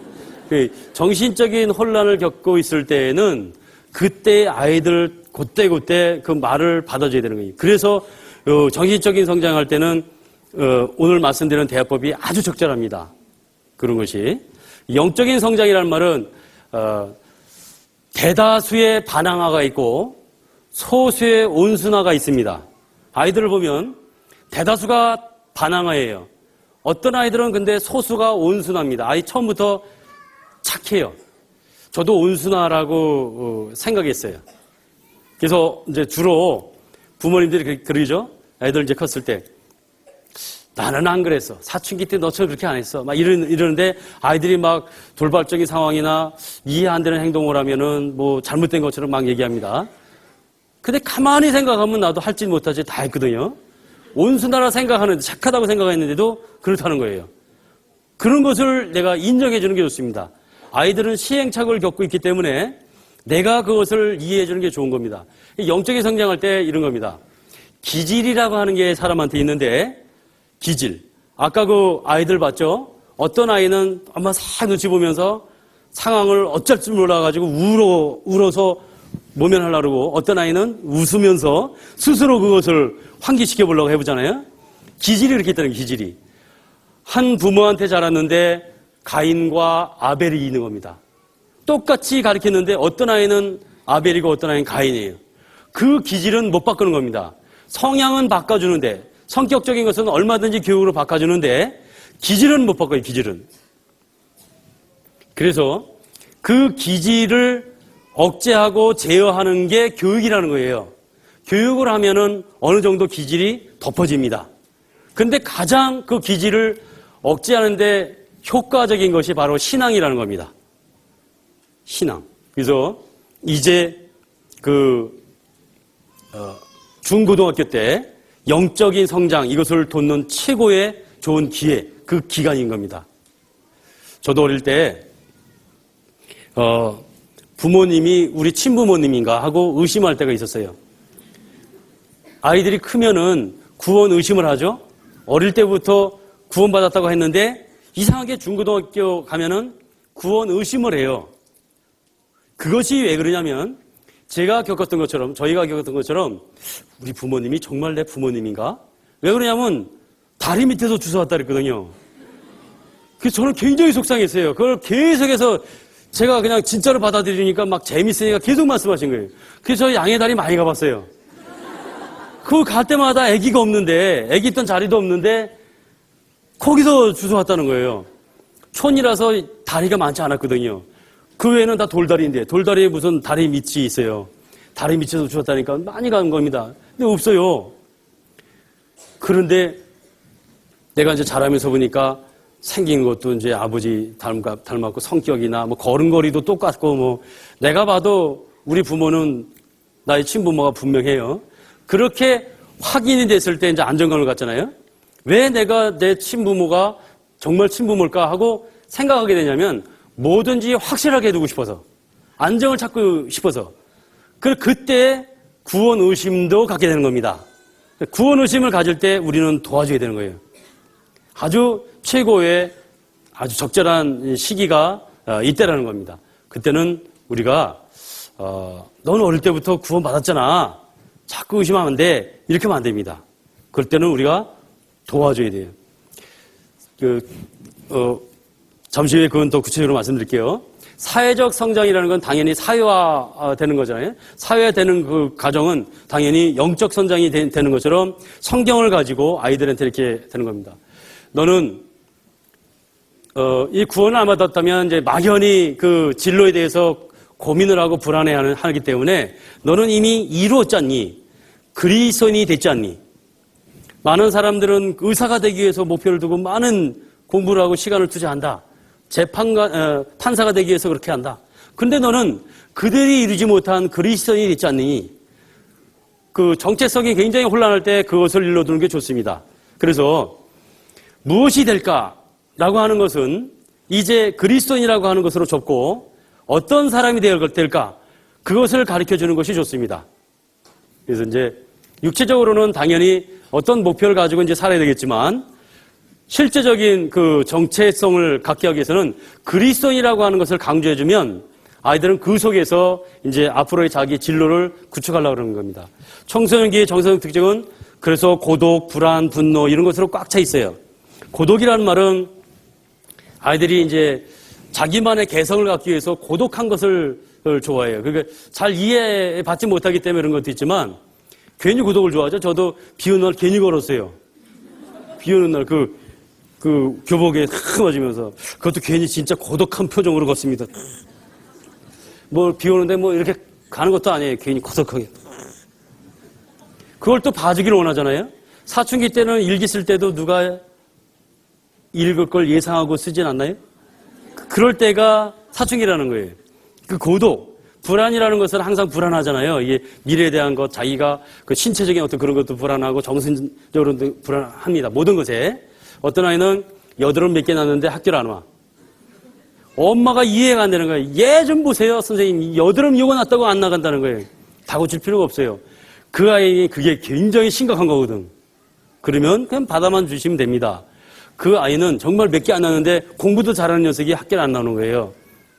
그래서 여드름이 그렇게 고민되나 보다 하고 그 얘기를 들어줍니다. 들어주면 자기 스스로 그 길을 알아가요. 그런데 부모가 그깟 여드름 가지고 학교도 안 간단 말이야.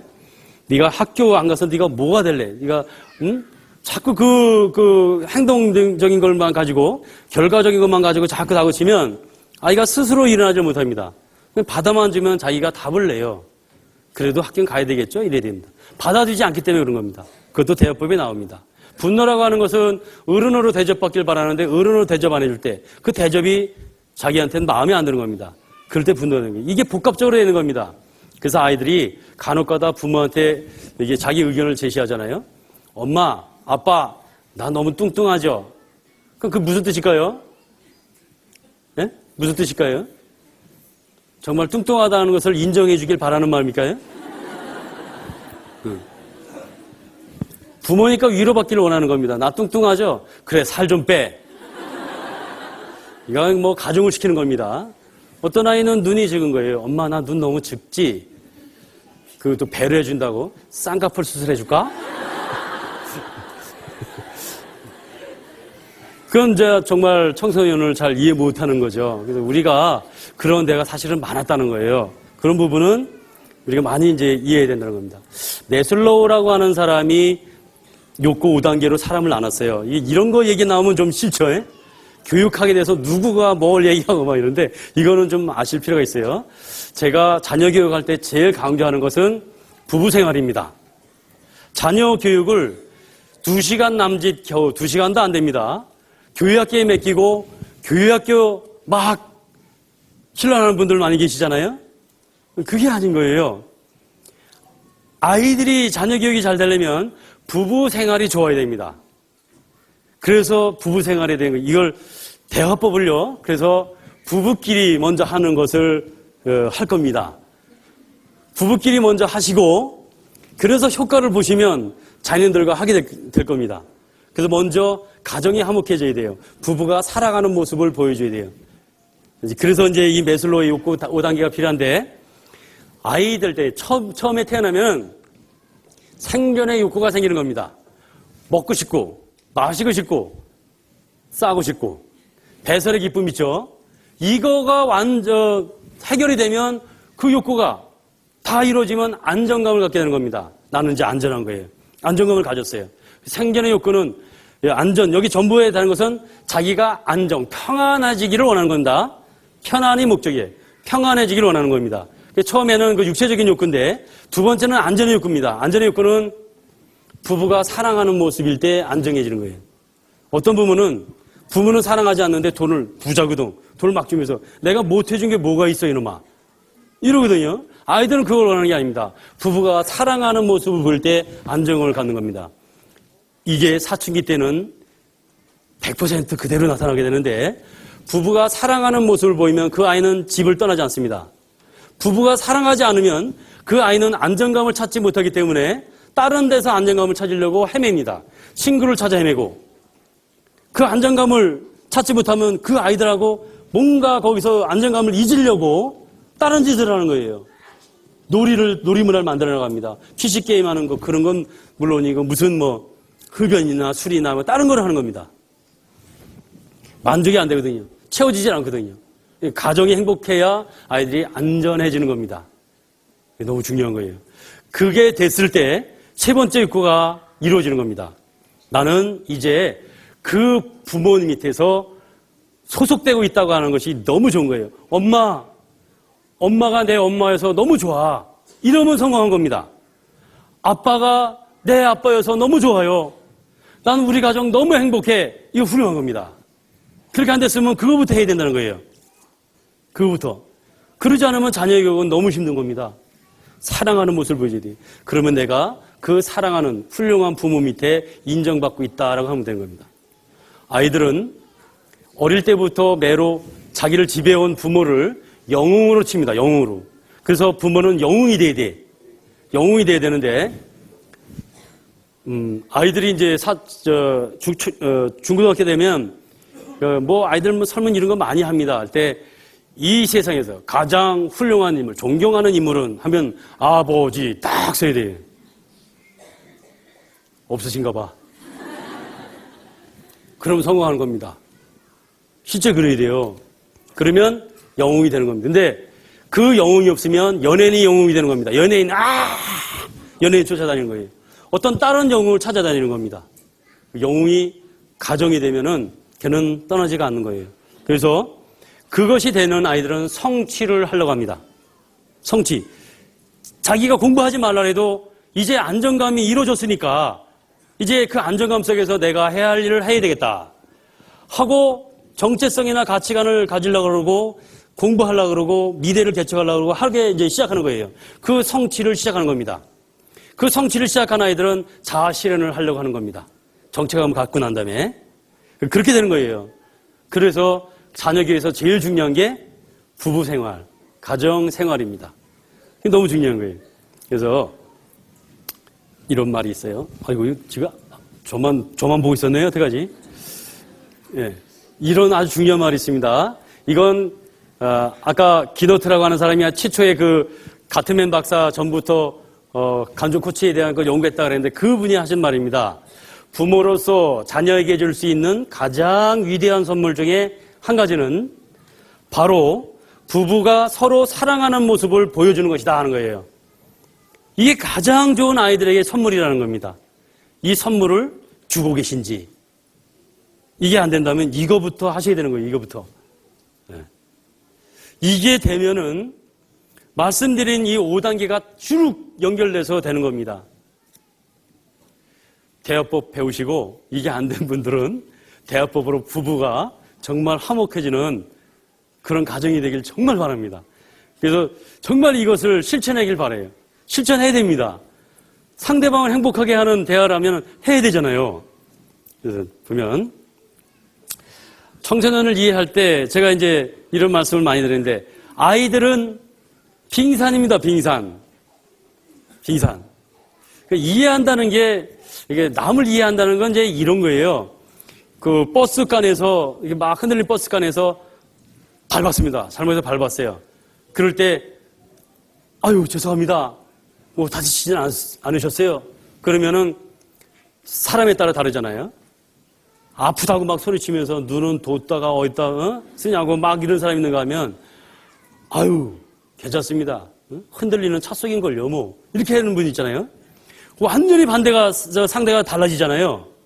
상대방을 기분 좋게 하면서 그분에 대해서 오히려 존경심을 주고 자기의 잘못을 뉘우치게 하는 것이 무엇인지 그걸 생각해 보라는 거예요.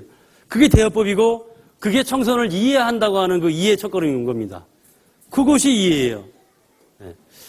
한 아이가 그 태권도 전공한 체육선생이 정근 가면서 저한테 부장님 한 아이 좀 부탁합니다. 누구요? 3년 꿇었습니다. 그 아이 좀 제발 졸업시켜 주십시오. 그래요? 알았습니다. 약속을 했습니다. 약속을 하고 그 아이를 보니까 야 정말 가관이에요. 참 그 지도하기 힘든 아이입니다. 그 아이는 정말 선생도 못하는 것을 막 해내요. 막 떠들 때 야 네가 좀 조용히 시켜봐. 그럼 그 아이는 탁 가서 쫙 또 이쪽에 쫙 이야 부럽다. 그 아이를 지도하는데 정말 난감했습니다. 저는 그 한때는 막 잠복 근무도 했어요. 패싸움 일어난다 그러면 거기 가서 잠복 근무하는 거예요. 그 여름에 막 패싸움하면 이제 탁 나서면 아이들이 참 재밌어요. 그냥 무섭게 막 하다가 저가 딱 나타나잖아요. 아유 선생님 안녕하세요. 선생님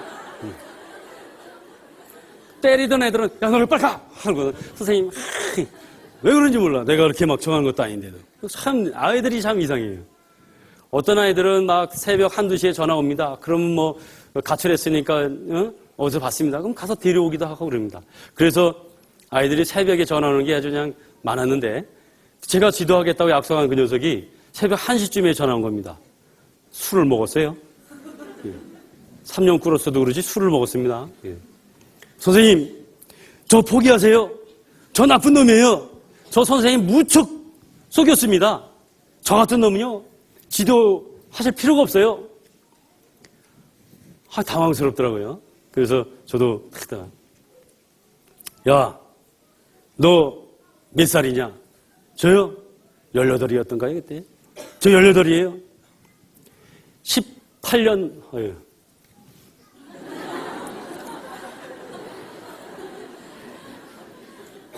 18년,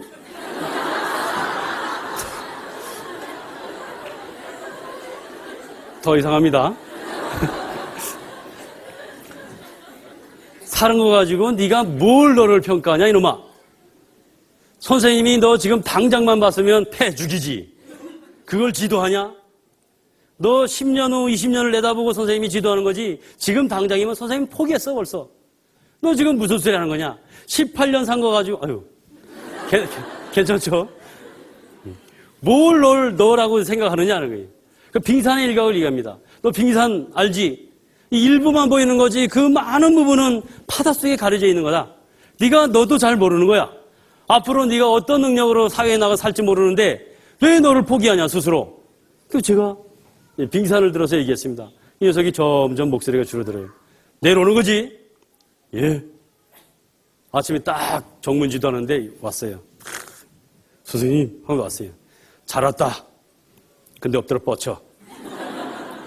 잘못한 건 맞아야죠. 아이들이 그런 겁니다. 아이들. 우리도 마찬가지인 거예요. 길게 내다보고 10년 후 20년을 내다보고 기억하는 겁니다. 교육학교에서 아이들 너무 힘들어요. 중학교, 고등학교 애들. 물어보면 대답을 제대로 안 해요. 네, 그렇죠, 뭐 아니에요. 이거 끝이에요.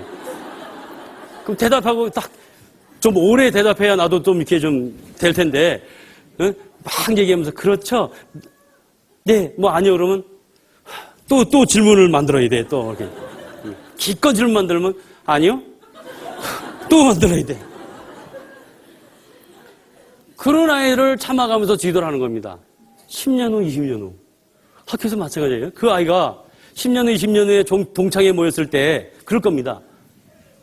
선생님, 분반 시간에 제가 너무 그때 그냥 버릇없이 그렇죠. 선생님 질문에도 그냥 단답형으로 대답하고 얼마나 힘드셨어요. 그때를 생각하는 겁니다. 그 지금 당장 선생님 틱틱 대도 10년 후를 생각하면 웃음이 나는 겁니다. 그렇게 하겠지, 이 녀석이. 분명히 변화 받을 거야. 그러지 않으면 지도가 안 되는 거예요. 길게 내다보고 가는 겁니다. 아이들은 변화에 너무 익숙하지 못한 거예요. 올챙이 쪽이 있었는데 부모들은 자기가 올챙이 쪽에 좋은 것만 생각해, 좋은 것만. 나는 사춘기 때 그러지 않았어. 그러면 이제 안 됩니다. 내가 사춘기 때 어려웠던 걸 겪었던 것을 얘기해 주는 게 좋아요. 나도 그랬다는 것을 얘기해 주는 게 좋습니다. 아이들 무척 좋아해. 부모도 막 실수하고 그랬다는 걸 얘기하면 너무 좋아해. 수업 시간에 맞았다는 얘기하면 너무 좋아해. 그런데 한 번도 혼나지도 않고 나는 항상 바르게 자라고 그러면 답답해지는 겁니다. 나는 뭐냐는 거예요, 나는. 그렇게 되는 거예요. 이 올챙이가요, 수없이 변화되는 거예요, 수없이. 올챙이가 변화되고 또 다리가 나고 막 변화되잖아요? 변화될 때마다 자기가 적응 안 돼서 너무 힘든 거예요, 변화될 때마다. 그냥 익숙할 만하면 또 변화되고, 익숙하면 변화되고, 크기도 크고, 정신적으로도 크고, 이것이 힘든 겁니다. 올챙이가 개구리 된 적이 있었나요? 없었죠? 개구리는 올챙이 된 적이 있었죠? 그러면 올챙이가 개구리를 이해되나요? 개구리가 올챙이를 이해되나요? 개구리가 올챙이를 이해되잖아요.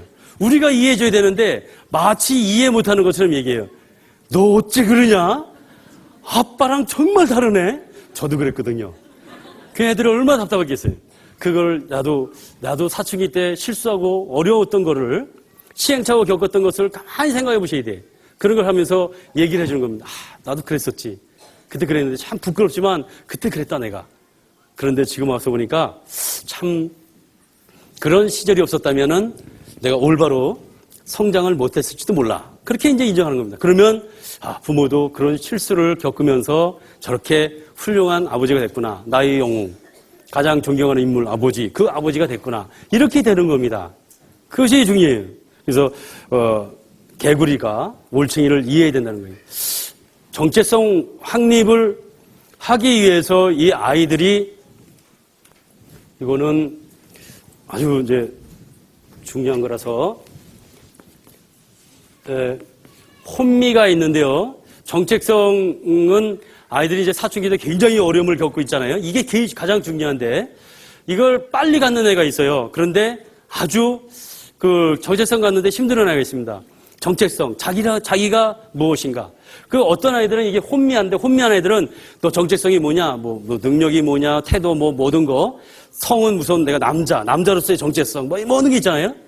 나만의 어떤 그런 거. 그런데 혼미라고 하는 거는 너 정체성이 뭐냐 그러면 생각도 하기 싫은 거예요, 애들이. 아예 그냥 이게 그 프라브람 차일드라고 하는 그 문제아들이 이게 많이 있습니다. 이게 전혀 생각을 안 해요.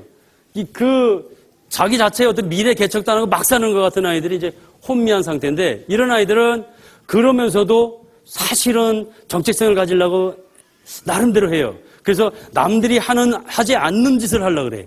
옷도 그렇고, 옷도 이상하게 줄이고 이상하게 입는 아이들 있죠? 그러면서 개성이라고 그래. 개성이라고 그래 해가지고 그런 애들 모인 거 보면 똑같아. 저 애들한테는 개성인데 얘네들은 아니잖아요. 그러니까 걔네들 그렇게 생각하는 거예요. 혼미죠, 혼미. 그렇게 자기가 정체성 나름대로 이렇게 찾으려고 하는 애들이 있습니다. 그런데 폐쇄가 있어요, 폐쇄. 이 폐쇄는 정체성을 갖고 있는 것 같아요. 이 애들 보면 아주 똑부러져요. 저는 목사가 될 거예요. 저는 의사가 될 겁니다. 전 판사가 될 거예요. 전 선생님이 될 겁니다. 아주 정확하게 얘기합니다. 근데 이 아이들은 성취형들이 갖고 있는 정체성인지 폐쇄형이 갖고 있는 정체성인지 우리가 구분해줘야 돼요. 구분해서 이 아이를 정확하게 교육시켜야 됩니다. 이제 폐쇄형은 뭐냐면, 폐쇄형과 성취형은 어떤 차이가 있냐면, 어떤 아이는 부모가 원하는 삶을 그대로 받아들였어요. 부모가 원하는 정체성을 가진 것이 폐쇄입니다. 그리고 성취형은 자기가 스스로 고민을 해서 얻은 정체성이에요. 그게 너무 다릅니다. 비슷한데 달라요. 사춘기는 반드시 겪을 겁니다. 사춘기는 청소년 때 겪든지 30대 겪든지 40대 겪든지 죽기 전에 꼭 겪는 게 사춘기예요. 그러면 남들 겪을 때 겪는 게 좋은 겁니다. 폐쇄형은 일단은 폐쇄형이라고 이제 판단하면, 폐쇄형은 어떤 거냐면 이런 겁니다. 정체성이 확립된 것 같은데 부모가 원하는 삶을 받아들였기 때문에 자기의 어떤 것이 뚜렷하지가 않아요. 그 아이들은 특성이 뭐냐면 이제 신앙생활에서 신앙생활을 못하는 아이들을 판단합니다. 나는 공부도 잘하고 신앙생활도 잘하는데 쟤는 왜 저러지? 판단합니다. 그리고 실제적으로 대학도 우수한 대학을 가요. 신앙생활을 잘하는데 이 아이들은 자기가 가진 정체성이 아니기 때문에 사회에 진출해서 어려움을 겪으면 이제 대기업에 들어갔습니다. 그 어려움을 겪게 되면은 사회가 이렇게 힘들구나. 이걸 유지하기 위해서 가만히 생각해 보는 거예요. 내가 이걸 유지하기 위해서 지금 당장 접어도 손해가 안 되는 것을 접자. 뭘 접을까요? 신앙을 접는 겁니다. 일단 신앙을 접어요. 그리고 어느 정도 성취한 다음에 그 신앙을 다시 하면 돼. 이렇게 될 수 있습니다. 이 아이는 공부도 잘하고 신앙도 잘했기 때문에 많은 남들을 판단했다 그랬잖아요. 그게 어떻게 보면 신앙적으로는 얄팍한 신앙이 될 수 있다는 거예요. 그런데 성취형들은 많은 고민을 통해서 자기 감흥을 가졌어요. 가진 그 가치관은, 정체성은 너무나도 중요해. 이 아이들은요, 친구들을 잘 판단 안 합니다. 만약에 이렇게 신앙생활 잘못하면 나도 저랬었는데 내가 어떤 목표를 갖고 나서부터는 나도 변했어. 스스로 그것을 인정해 줍니다. 그래서 그 아이들도 같이 교제하려고 하게 돼요. 이 아이들이 이제 신앙생활도 잘하게 되고 공부도 잘하고 좋은 대학도 가고 열심히 하잖아요. 자, 이 아이도 이제 대기업 들어갔어요. 사회 나가보니까 너무 어렵습니다. 사회가 이렇게 어렵구나. 똑같이 겪는데 이 아이들은 어떻게 할까요? 이렇게 사회가 어려우니까 신앙으로 극복해야 돼. 신앙을 챙기게 됩니다. 신앙을 가지면서 하려고 합니다. 신앙을 유지하면서 하려고 합니다. 이 아이들은 눈물에 젖은 빵을 먹어봤거든. 그래서 그것이 다른 겁니다. 그게 좀 다릅니다. 그래서 이제 폐쇄형의 이제 문제가 사춘기 때 겪어야 될 것을 겪지 않으면 사축이 때 겪습니다. 40대에서 겪으면 이제 문제가 되잖아요. 40대 또 왔어. 사춘기 때 겪어야 되는데 사축기에 가서 딱 와가지고 보니까 야, 40대 내가 여태까지 살아온 기간보다 살 기간이 너무 적어. 야, 나는 여태까지 나의 삶을 내가 원하는 삶을 살았던가? 가만히 들어보면 남에게 맞춰진 삶을 사는 것 같아요. 그렇게 생각돼 버리면 이제 걷잡을 수 없게 되는 거예요. 이제 남은 인생이라도 내가 원하는 대로 살아야 되겠다. 그렇게 되는 겁니다. 언제 그 마지막 주자라고 하는 스페셜 보니까 부자가 돼서 그렇게 해서 부자가 된 사람들도 항상 되돌아가면 그 사춘기 때로 되돌아가면 자기가 원하는 것을 하면서 살고 싶다. 다들 그렇게 얘기합니다. 근데 오히려 문제 아들이 직업도 별로 안 좋은데 그 아이들은 또 행복을 느끼고 살아요. 그런 게 좀 다릅니다. 그래서 잘못되면은 사춘기 때 이직, 이혼 이런 것들이 많아지는 겁니다. 그래서 겪을 때 겪는 것이 좋다. 그다음에 여긴 유예예요. 유예라고 하는 것은 정체성을 갖기로 원하는데 그것이 잘 안 되는 거예요. 정체성을 갖기로 원하는데. 선생님 정말 난 뭘까요? 정체성을 이게 이제 사춘기 때 겪는 아주 바람직한 거죠. 실제적으로는. 그럼 모두 이 아이들이 그렇게 겪다가 이렇게 돼가는 겁니다. 폐쇄형은 이렇게 되게끔 우리가 도와줘야 돼요. 이 아이를 그대로 놔두지 말고 네가 정말 그것이 옳은지 이 아이들은 데리고 가봐야 돼요. 너 판사 되고 싶다면 재판하는 데 가봐야 됩니다. 그래도 좋다고 그런다면 성취로 바뀌는 겁니다. 그래도 좋다면. 의사가 좋다면 의사하는 것을 봐야 돼요. 의사들 고충 많습니다. 의사 정말 측은하잖아요. 의사의 고충 아세요? 건축가들은 부자들만 만나. 의사들은. 근데 내가 전문이다 그러면 한 50명? 평균 50명 똑같은 말을 해야 돼. 그런데 말 잘못해봐요. 그 의사 거기 떨어져 나가잖아요. 항상 웃으면서 그건 그렇고요. 또 다음은 똑같이 얘기해야 돼. 얼마나 고충이 많은 줄 알아요? 그런 걸 알고도 한다면 이렇게 되는 겁니다. 그것이 이제 돼줘야 돼요. 그래서 혼미한 아이들은 이쪽으로 가게 해줘야 됩니다. 일단 이 아이들은 어떻게 해줘야 되냐면 다 그렇게 겪는 거야.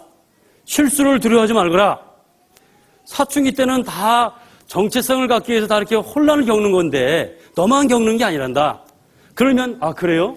다 겪는 거예요? 그럼 나도 이제 그 정체성을 가지려고 이제 노력하는 아주 고민하는 그 아이가 되는 겁니다. 이것이 아이들한테 우리가 심어줘야 될 때를 그러는 겁니다. 그래서 정체성 확립이 되는데 그 정체성 확립에 이제 우리가 사춘기 때 너 공부해라 막 이제 이런 얘기를 하잖아요. 공부해라 하는데 유태영 박사 알죠? 했다 하면 이긴다는 사람. 이거 전도 집회 때 유태영 박사 그 사람 아주 유명한 사람이에요. 그분이 자녀 교육할 때 이런 얘기합니다. 꿈을 잉태하라고. 꿈을 잉태하라. 이제 아주 설득력 있는 말인데 임산부가 임신을 하면은 한 번도 자기가 임신했다는 사실을 잊지 않는다는 거예요. 끝까지 임신한 사실을 알고 항상 좋은 음악, 좋은 음식, 좋은 소리, 좋은 것만 보려고 노력하잖아요. 그런 것처럼 아이들도 꿈을 잉태하라는 거예요. 꿈을 가지라, 잉태하라는 거예요. 그러면 그 아이도 그것을 출산한 날이 반드시 있다는 것, 이룰 날이 반드시 있다는 걸 알고 그렇게 간다는 겁니다. 임산부가 씨름하느냐는 거예요. 임산부 씨름 안 하잖아요. 그런 것처럼 아이들이 꿈을 잉태하면 다른 짓을 안 한다는 겁니다. 꿈을 갖게 도와주는 것이 먼저라는 거예요. 공부해. 너 그러다가 뭐 큰일 나. 쪽박차. 뭐 해. 어떤 사람은 너 그러다 청소부 된대. 청소부가 얼마나 근면해야지 하는데 청소부를 해요. 걔는 청소부도 안 돼. 그게 중요한 겁니다. 그래서 꿈을 잉태하게 하는 것이 아주 좋습니다. 9시 반까지 마치려니까 대화법을 말씀 못 드리겠네. 큰일 났습니다. 회개하고 복음 믿으라. 이제 이렇게, 안 보이네? 회개하고 복음 믿으라. 이건 제가 왜 썼냐면요. 아이들이 사춘기가 되면은 아까 말씀드린 대로 뭔가 확실하게 해두고 싶어 합니다. 그 부모가 친부모인 것을 확실하게 해두면 안정감을 찾고 이제 자기가 이제 그 자기 인생을 가듯이 신앙생활도 마찬가지로 사춘기가 되면은 확실하게 해두고 싶어요. 구원에 의심이 드는 것은 구원을 확실하게 해두고 싶은데 아이들은 회개하고 복음을 믿으라라고 했는데 복음은 잘 알아요. 복음은 잘하는데 회개가 잘 안 돼 있어요. 이거는 아이들이 구원을 어릴 때부터 얼마든지 받을 수가 있어요. 그런데 구원받고도 계속해서 죄질 수가 있다는 거예요. 회개라는 부분이 해결이 되면은 다시 죄 안 지려고 노력합니다. 근데 애들이 이게 잘 안 된 거예요. 복음은 정확하게 얘기합니다. 어린아이들은 그 전도 집회하면은 죄 말씀 들을 때 점점 무서워지면 회피해요. 에이, 나 초등학교 2학년 때 구원받았는데 뭐. 그러다 복음날 들으면 그러면 그렇지. 예수님은 역시 기대를 저버리지 않아. 이렇게 얘기하는 거예요. 예, 복음은 아주 잘 설명하는데 회개가 안 되는 겁니다. 이게 무슨 말이냐면 제가 중학교에 있을 때 그 많은 아이들 진짜 그 못된 녀석들 막 다고 치고 전 그게 또 즐거웠어요. 저는 그래서 이렇게 보면 이게 전화 오거나 이러면 아이가 이렇게 좀 문제성이 있어 보이잖아요. 그럼 학교에 딱 있으면 뭐가 올라와. 기도하고 싶은 마음이 막 올라와요. 올라와요. 그래가지고 딱 있다가 그 아이 기도하고 싶은 애 있으면 너 일로 와봐. 선생님이 기도 좀 하고 싶은데 그럼 선생님 저 이제부터요 착실하게 살게요. 그런데 이제 고등학교 올라가게 됐어요. 고등학교 가는데 그 큰 녀석들을 어떻게 다룰까? 그 녀석들 참 골치 아픈데. 근데 그 아이들이요 오히려 더 지도하기가 편한 거예요. 중고등학교 교회학교에서도 중학생들보다 고등학생들은 훨씬 더 어떤 면에서는 편합니다. 교제가 되니까. 왜냐하면 아이들이 왜 회개가 안 되냐면은 죄를 몰라요. 죄의 자각이 없습니다. 어릴 때는 잘못했습니다. 그러면 아버지한테 혼날까봐 무서워하는 거예요. 어느 날 딱 들어가는데 아빠 하고 이렇게 막 앉는데 문 열고 들어가는데도 없어. 방 들어가면 뭐 책상 밑이라든가 침대 밑에 들어가잖아요. 아이들이 잘못하면 혼날까봐 무서워하는 겁니다. 혼날까봐. 용서해주면 아빠 안 혼나요? 하고 확 풀어줘요. 죄의식이 없습니다. 죄 자각이 없어요. 죄 자각이라는 것은 노마세 2장에 있는 말씀처럼 양심의 송사가 돼야 되는 거예요. 양심의 송사가. 근데 그게 안 되는 거예요. 아버지가 용서해도 나는 왜 내가 그런 죄를 졌을까? 구원받은 내가 왜 이럴까? 이런 생각하면서 자꾸 자기가 그 죄에 대한 의식으로 자각으로 괴로워하게 되는 거예요. 송사가 일어나는 거예요. 그 제가 물어봤습니다. 중3 아이들한테 이걸 구분시켜 놓고 나서 죄 자각이 이루어진 사람 그랬더니 한 7, 80명 됐었는데 손 바짝 들으세요. 몇 명이 들었을까요? 7, 80명. 중3인데 죄 자각이 있다고 하는 아이들이 몇 명 들었을까요? 8명 들었습니다. 8명. 중3인데 죄를 몰라요. 고등학교 2학년 가서 물어봤습니다. 고등학교 2학년 가서 똑같이 얘기하고 죄 자각 있는 사람 손들어 보라니까 40%가 손들었어요. 고2인데도 그래요. 고2인데도. 자, 그래서 저도 고2 때가 이 회개하고 복음 믿으라 하는 것을 정확하게 이해할 수 있는 나이다 하는 거예요. 그래서 고등학생 때가 가장 중요한 때입니다. 그래서 그때 가장 변화를 많이 보고 그때 아이들이 변화되면은 신앙생활 잘하게 돼 있어요. 고등학교 때 그 구원받은 아이들은 신앙생활 잘해요. 죄의 자각이 이루어진 다음에 얘기 됐거든. 그런데 어릴 때부터 구원받아 신앙생활 하는 애들은 고등학교 올라가도 그냥 막 죄 짓고 그렇습니다. 그게 이제 문제라는 거예요. 수학 문제를 푸는데 문제를 막 풀어요. 아무리 풀어도 답이 안 나오는 거예요. 새벽 4시까지 그냥 끙끙하면서 풀었는데 답이 안 나와요. 친구한테 갔습니다. 새벽 4시에. 친구야, 이게 안 풀렸다. 나 이거가 실험했는데 안 풀렸어. 친구가 쓱 보더니 내가 풀어볼게. 싹 풀더니 아유, 이거 답이 -1이야. 탁 나왔어요. 이야! 기뻐야 되잖아요. 답이 딱 나왔으니까. 근데 기쁠까요? 환장하는 겁니다. 4시까지 풀었는데 안 나왔는데 이 친구는 한 번에 풀어버렸어요. 나는 답을 몰라서가 아니라 문제 풀이를 몰라서 답답한 건데 풀이를 알아야지 이게 어떻게 해서 이렇게 나왔는지를 알아야 속 시원해지고 이 문제에 대해서 내가 자유로워지는데 아이들은 회개하고 복음 믿어야 되는데 복음만 잘 알아. 얼마나 답답해요 이게. 그러니까 이 부분을 그때서 해결하려고 하는 겁니다. 이때 우리는 도와줘야 되는 거예요. 그래서 우리는 이제 이게 그 상담을 할 때 구원 의심을 갖고 있는 아이들 상담을 할 때 복음을 얘기해주면 아무 소용이 없는 거예요. 그때만 그렇군요 하고 또 그 위로 가는 거예요. 그래서 죄를 다뤄줘야 됩니다. 죄를.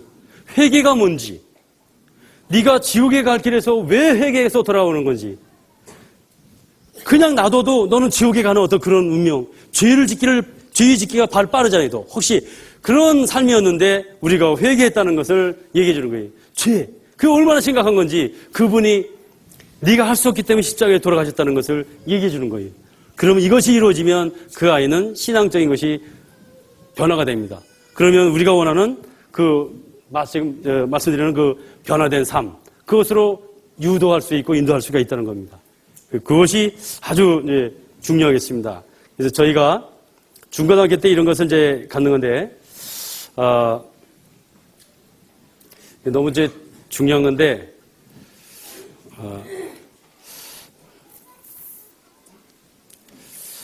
어떻게 할까요? 내일 말씀드릴까요? 이게 좀 적을 것 같아가지고, 시간이 이게 다 안 되면은, 제가 제일 중요한 게 가정생활이라서, 이거는 내일 말씀드리는 게 좋을 것 같습니다. 그런 게 낫겠죠? 네. 네? 네? 이거 오래 걸릴 텐데. 네? 해요? 괜찮겠어요? 2시간 저거. 네?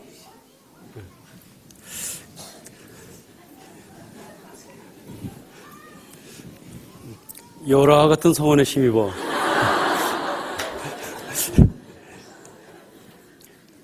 대화법을 말씀드리고 내일 그 사례를 얘기하는 게 사실 좋아서 이걸 거기까지 준비했는데 제가 이 사춘기를 너무 이해시키려다 보니까 우리가 사춘기를 이해해야 이 대화법에 이게 필요한데 대화법을 알고도 사춘기를 이해 못하면 막 내 마음대로 막 내 소견대로 좋은 대로 막 지도하게 되거든요. 그래서 그런 부분 때문에 그런 건데 이걸 이제 보겠습니다. 그럼 가정생활이 이제 중요하다고 그랬잖아요.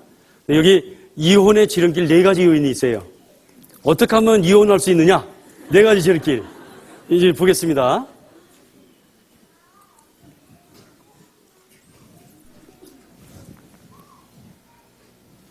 하게 된다는 것이죠.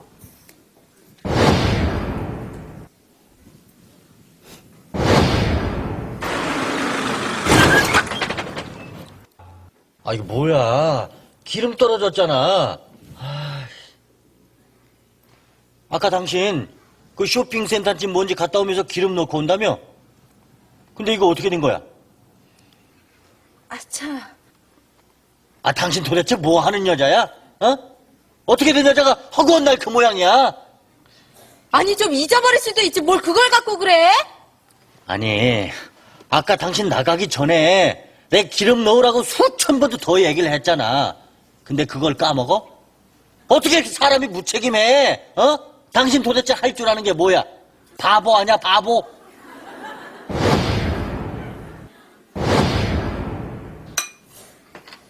여보, 당신 오늘이 무슨 날인지 알아?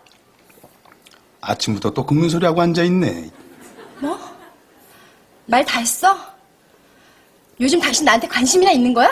남편은 식구들 먹여 살리나 바빠 죽겠는데 옆에 내는 아주 보기에 겨웠구나, 겨웠어. 바쁘긴 집부리. 누가 들으면 무슨 떼돈이나 버는 줄 알겠다.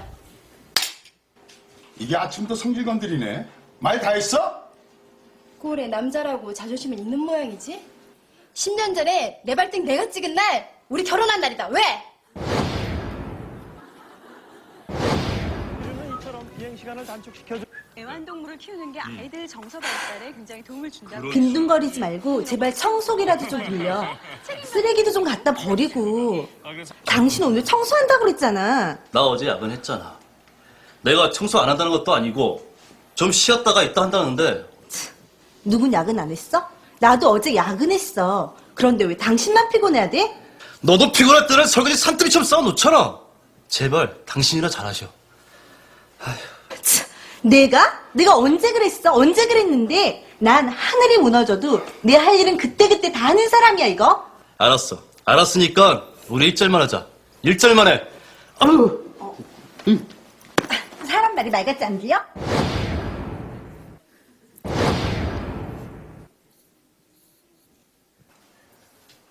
내일 큰집 조카 결혼식인데 어쩔 거야? 내 말이 귀에 안 들려?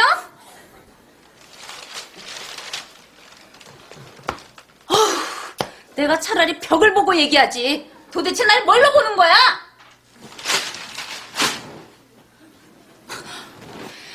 당신 사람 무시하는 거야?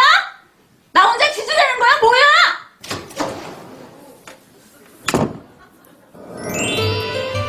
한 남자와 여자가 만나 사랑에 빠지고 그 사랑을 키워가면서 결혼에 이릅니다. 그러나 살다 보면 부부싸움도 하게 되는데 싸울 때마다 비난, 경멸, 방어, 도피의 언어를 내뱉는다면 부부간 사랑이 갉아먹히면서 애정은 바닥이 나고 결국 불행한 결말을 맺게 됩니다. 그래서 이혼의 지름길은 비난, 경멸, 방어, 반격, 도피. 저도 이런 것들이 다 있었던 것 같아요. 왜 진작에 이것을 몰랐을까? 내 자매하고 행복한 부부 생활을 할 수 있는데 이런 부분에 있어서 이제 대화를 하는데 어떤 대화가 서로를 상대방을 행복하게 하는지 세 가지 유형 중에서 한번 보시기 바랍니다.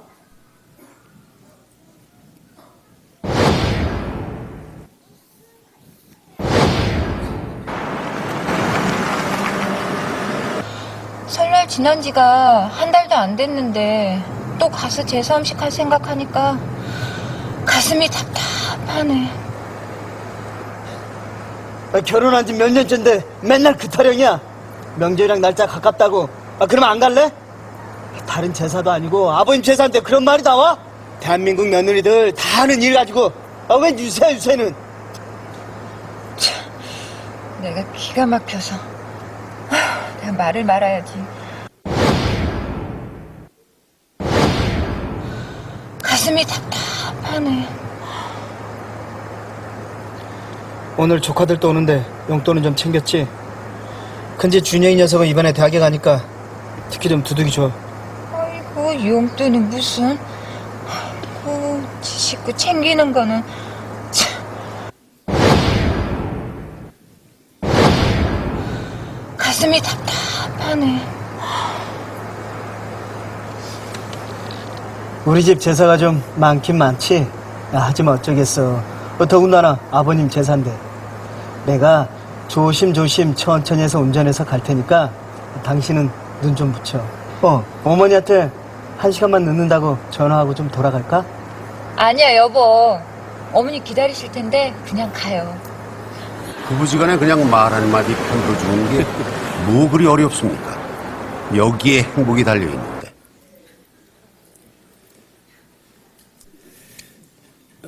사랑이라고 하는 그것을 우리가 정확히 이해한다면 그 다가가기에 대한 대화가 나올 겁니다. 먼저 이 동영상을 계속 보여드리겠습니다. TV만 보는 남편이 이제 바뀝니다. TV만 보는 남편을. 찜찜하시다면 가트맨 방식에 주목해 주시기 바랍니다. 아이가 품 안에 있어도 그저 TV만 보는 남편. 여보, 걔 콧물 흘리나 좀 봐요. 감기 걸려갖고 콧물 흘린단 말이야. 남편은 지금 아무 소리도 안 들린다. 하고. 발 좀 들어봐요. 이게 그렇게 안 하면 어떡해. 술을 먹고 있지. 이렇게 좀 안고 있어봐요. 잘 들어봐요. 도대체 이 남자 집안일에 절대 협조도 안 되고 정말 못하는 건지 안 하는 건지 그 속내가 궁금하다. 잃었던 남편이 바뀝니다.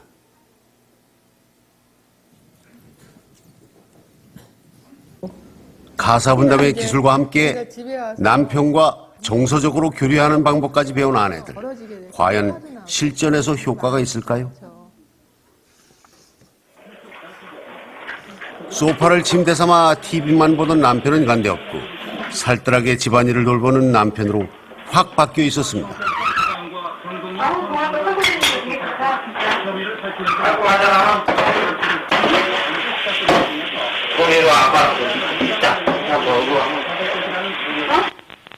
시간의 여유가 생긴 아내 덕에 부부간의 대화와 정서 교류도 늘었습니다. 개인적인 어떤 심경 변화도 있었지만은 또 집사람은 그런 거를 이끌어주기 위한 충분한 어떤 그런 대화를 많이 하고 또 집사람의 어떤 그런 입장을 곰곰이 생각을 많이 했습니다. 비포 애프터 하면서 아 내가 그동안 너무 좀 무심했었구나. 요즘은 되게 이렇게 해주는 게 제가 굳이 얘기 안 해도 막 이렇게 해주니까 되게 고맙죠. 얼마나 기쁘세요?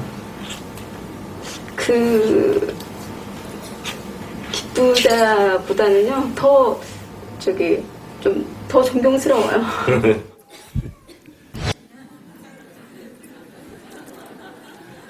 남편의 그 흐뭇한 웃음소리 2주일 만에 바꿨습니다.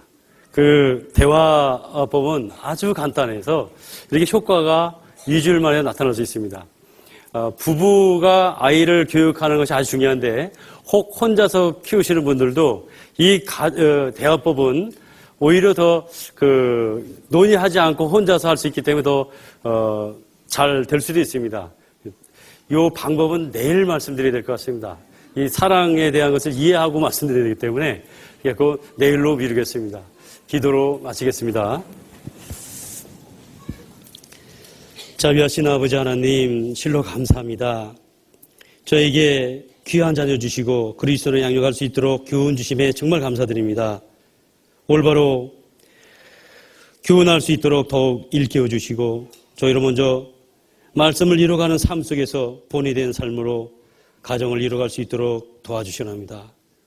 내일 시간도 주님께 모든 것을 의탁드립니다. 지혜 주실 것을 믿고 의지하면서 예수님 이름으로 감사하며 기도드립니다. 아멘.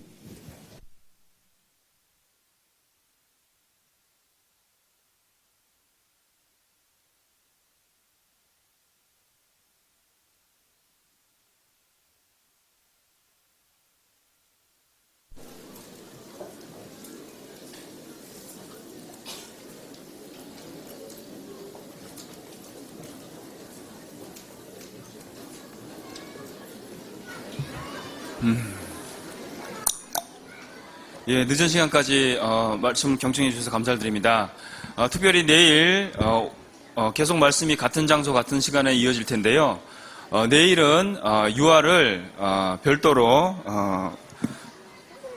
맡아서 선생님들이 맡아서 아이들을 돌보기로 하겠습니다.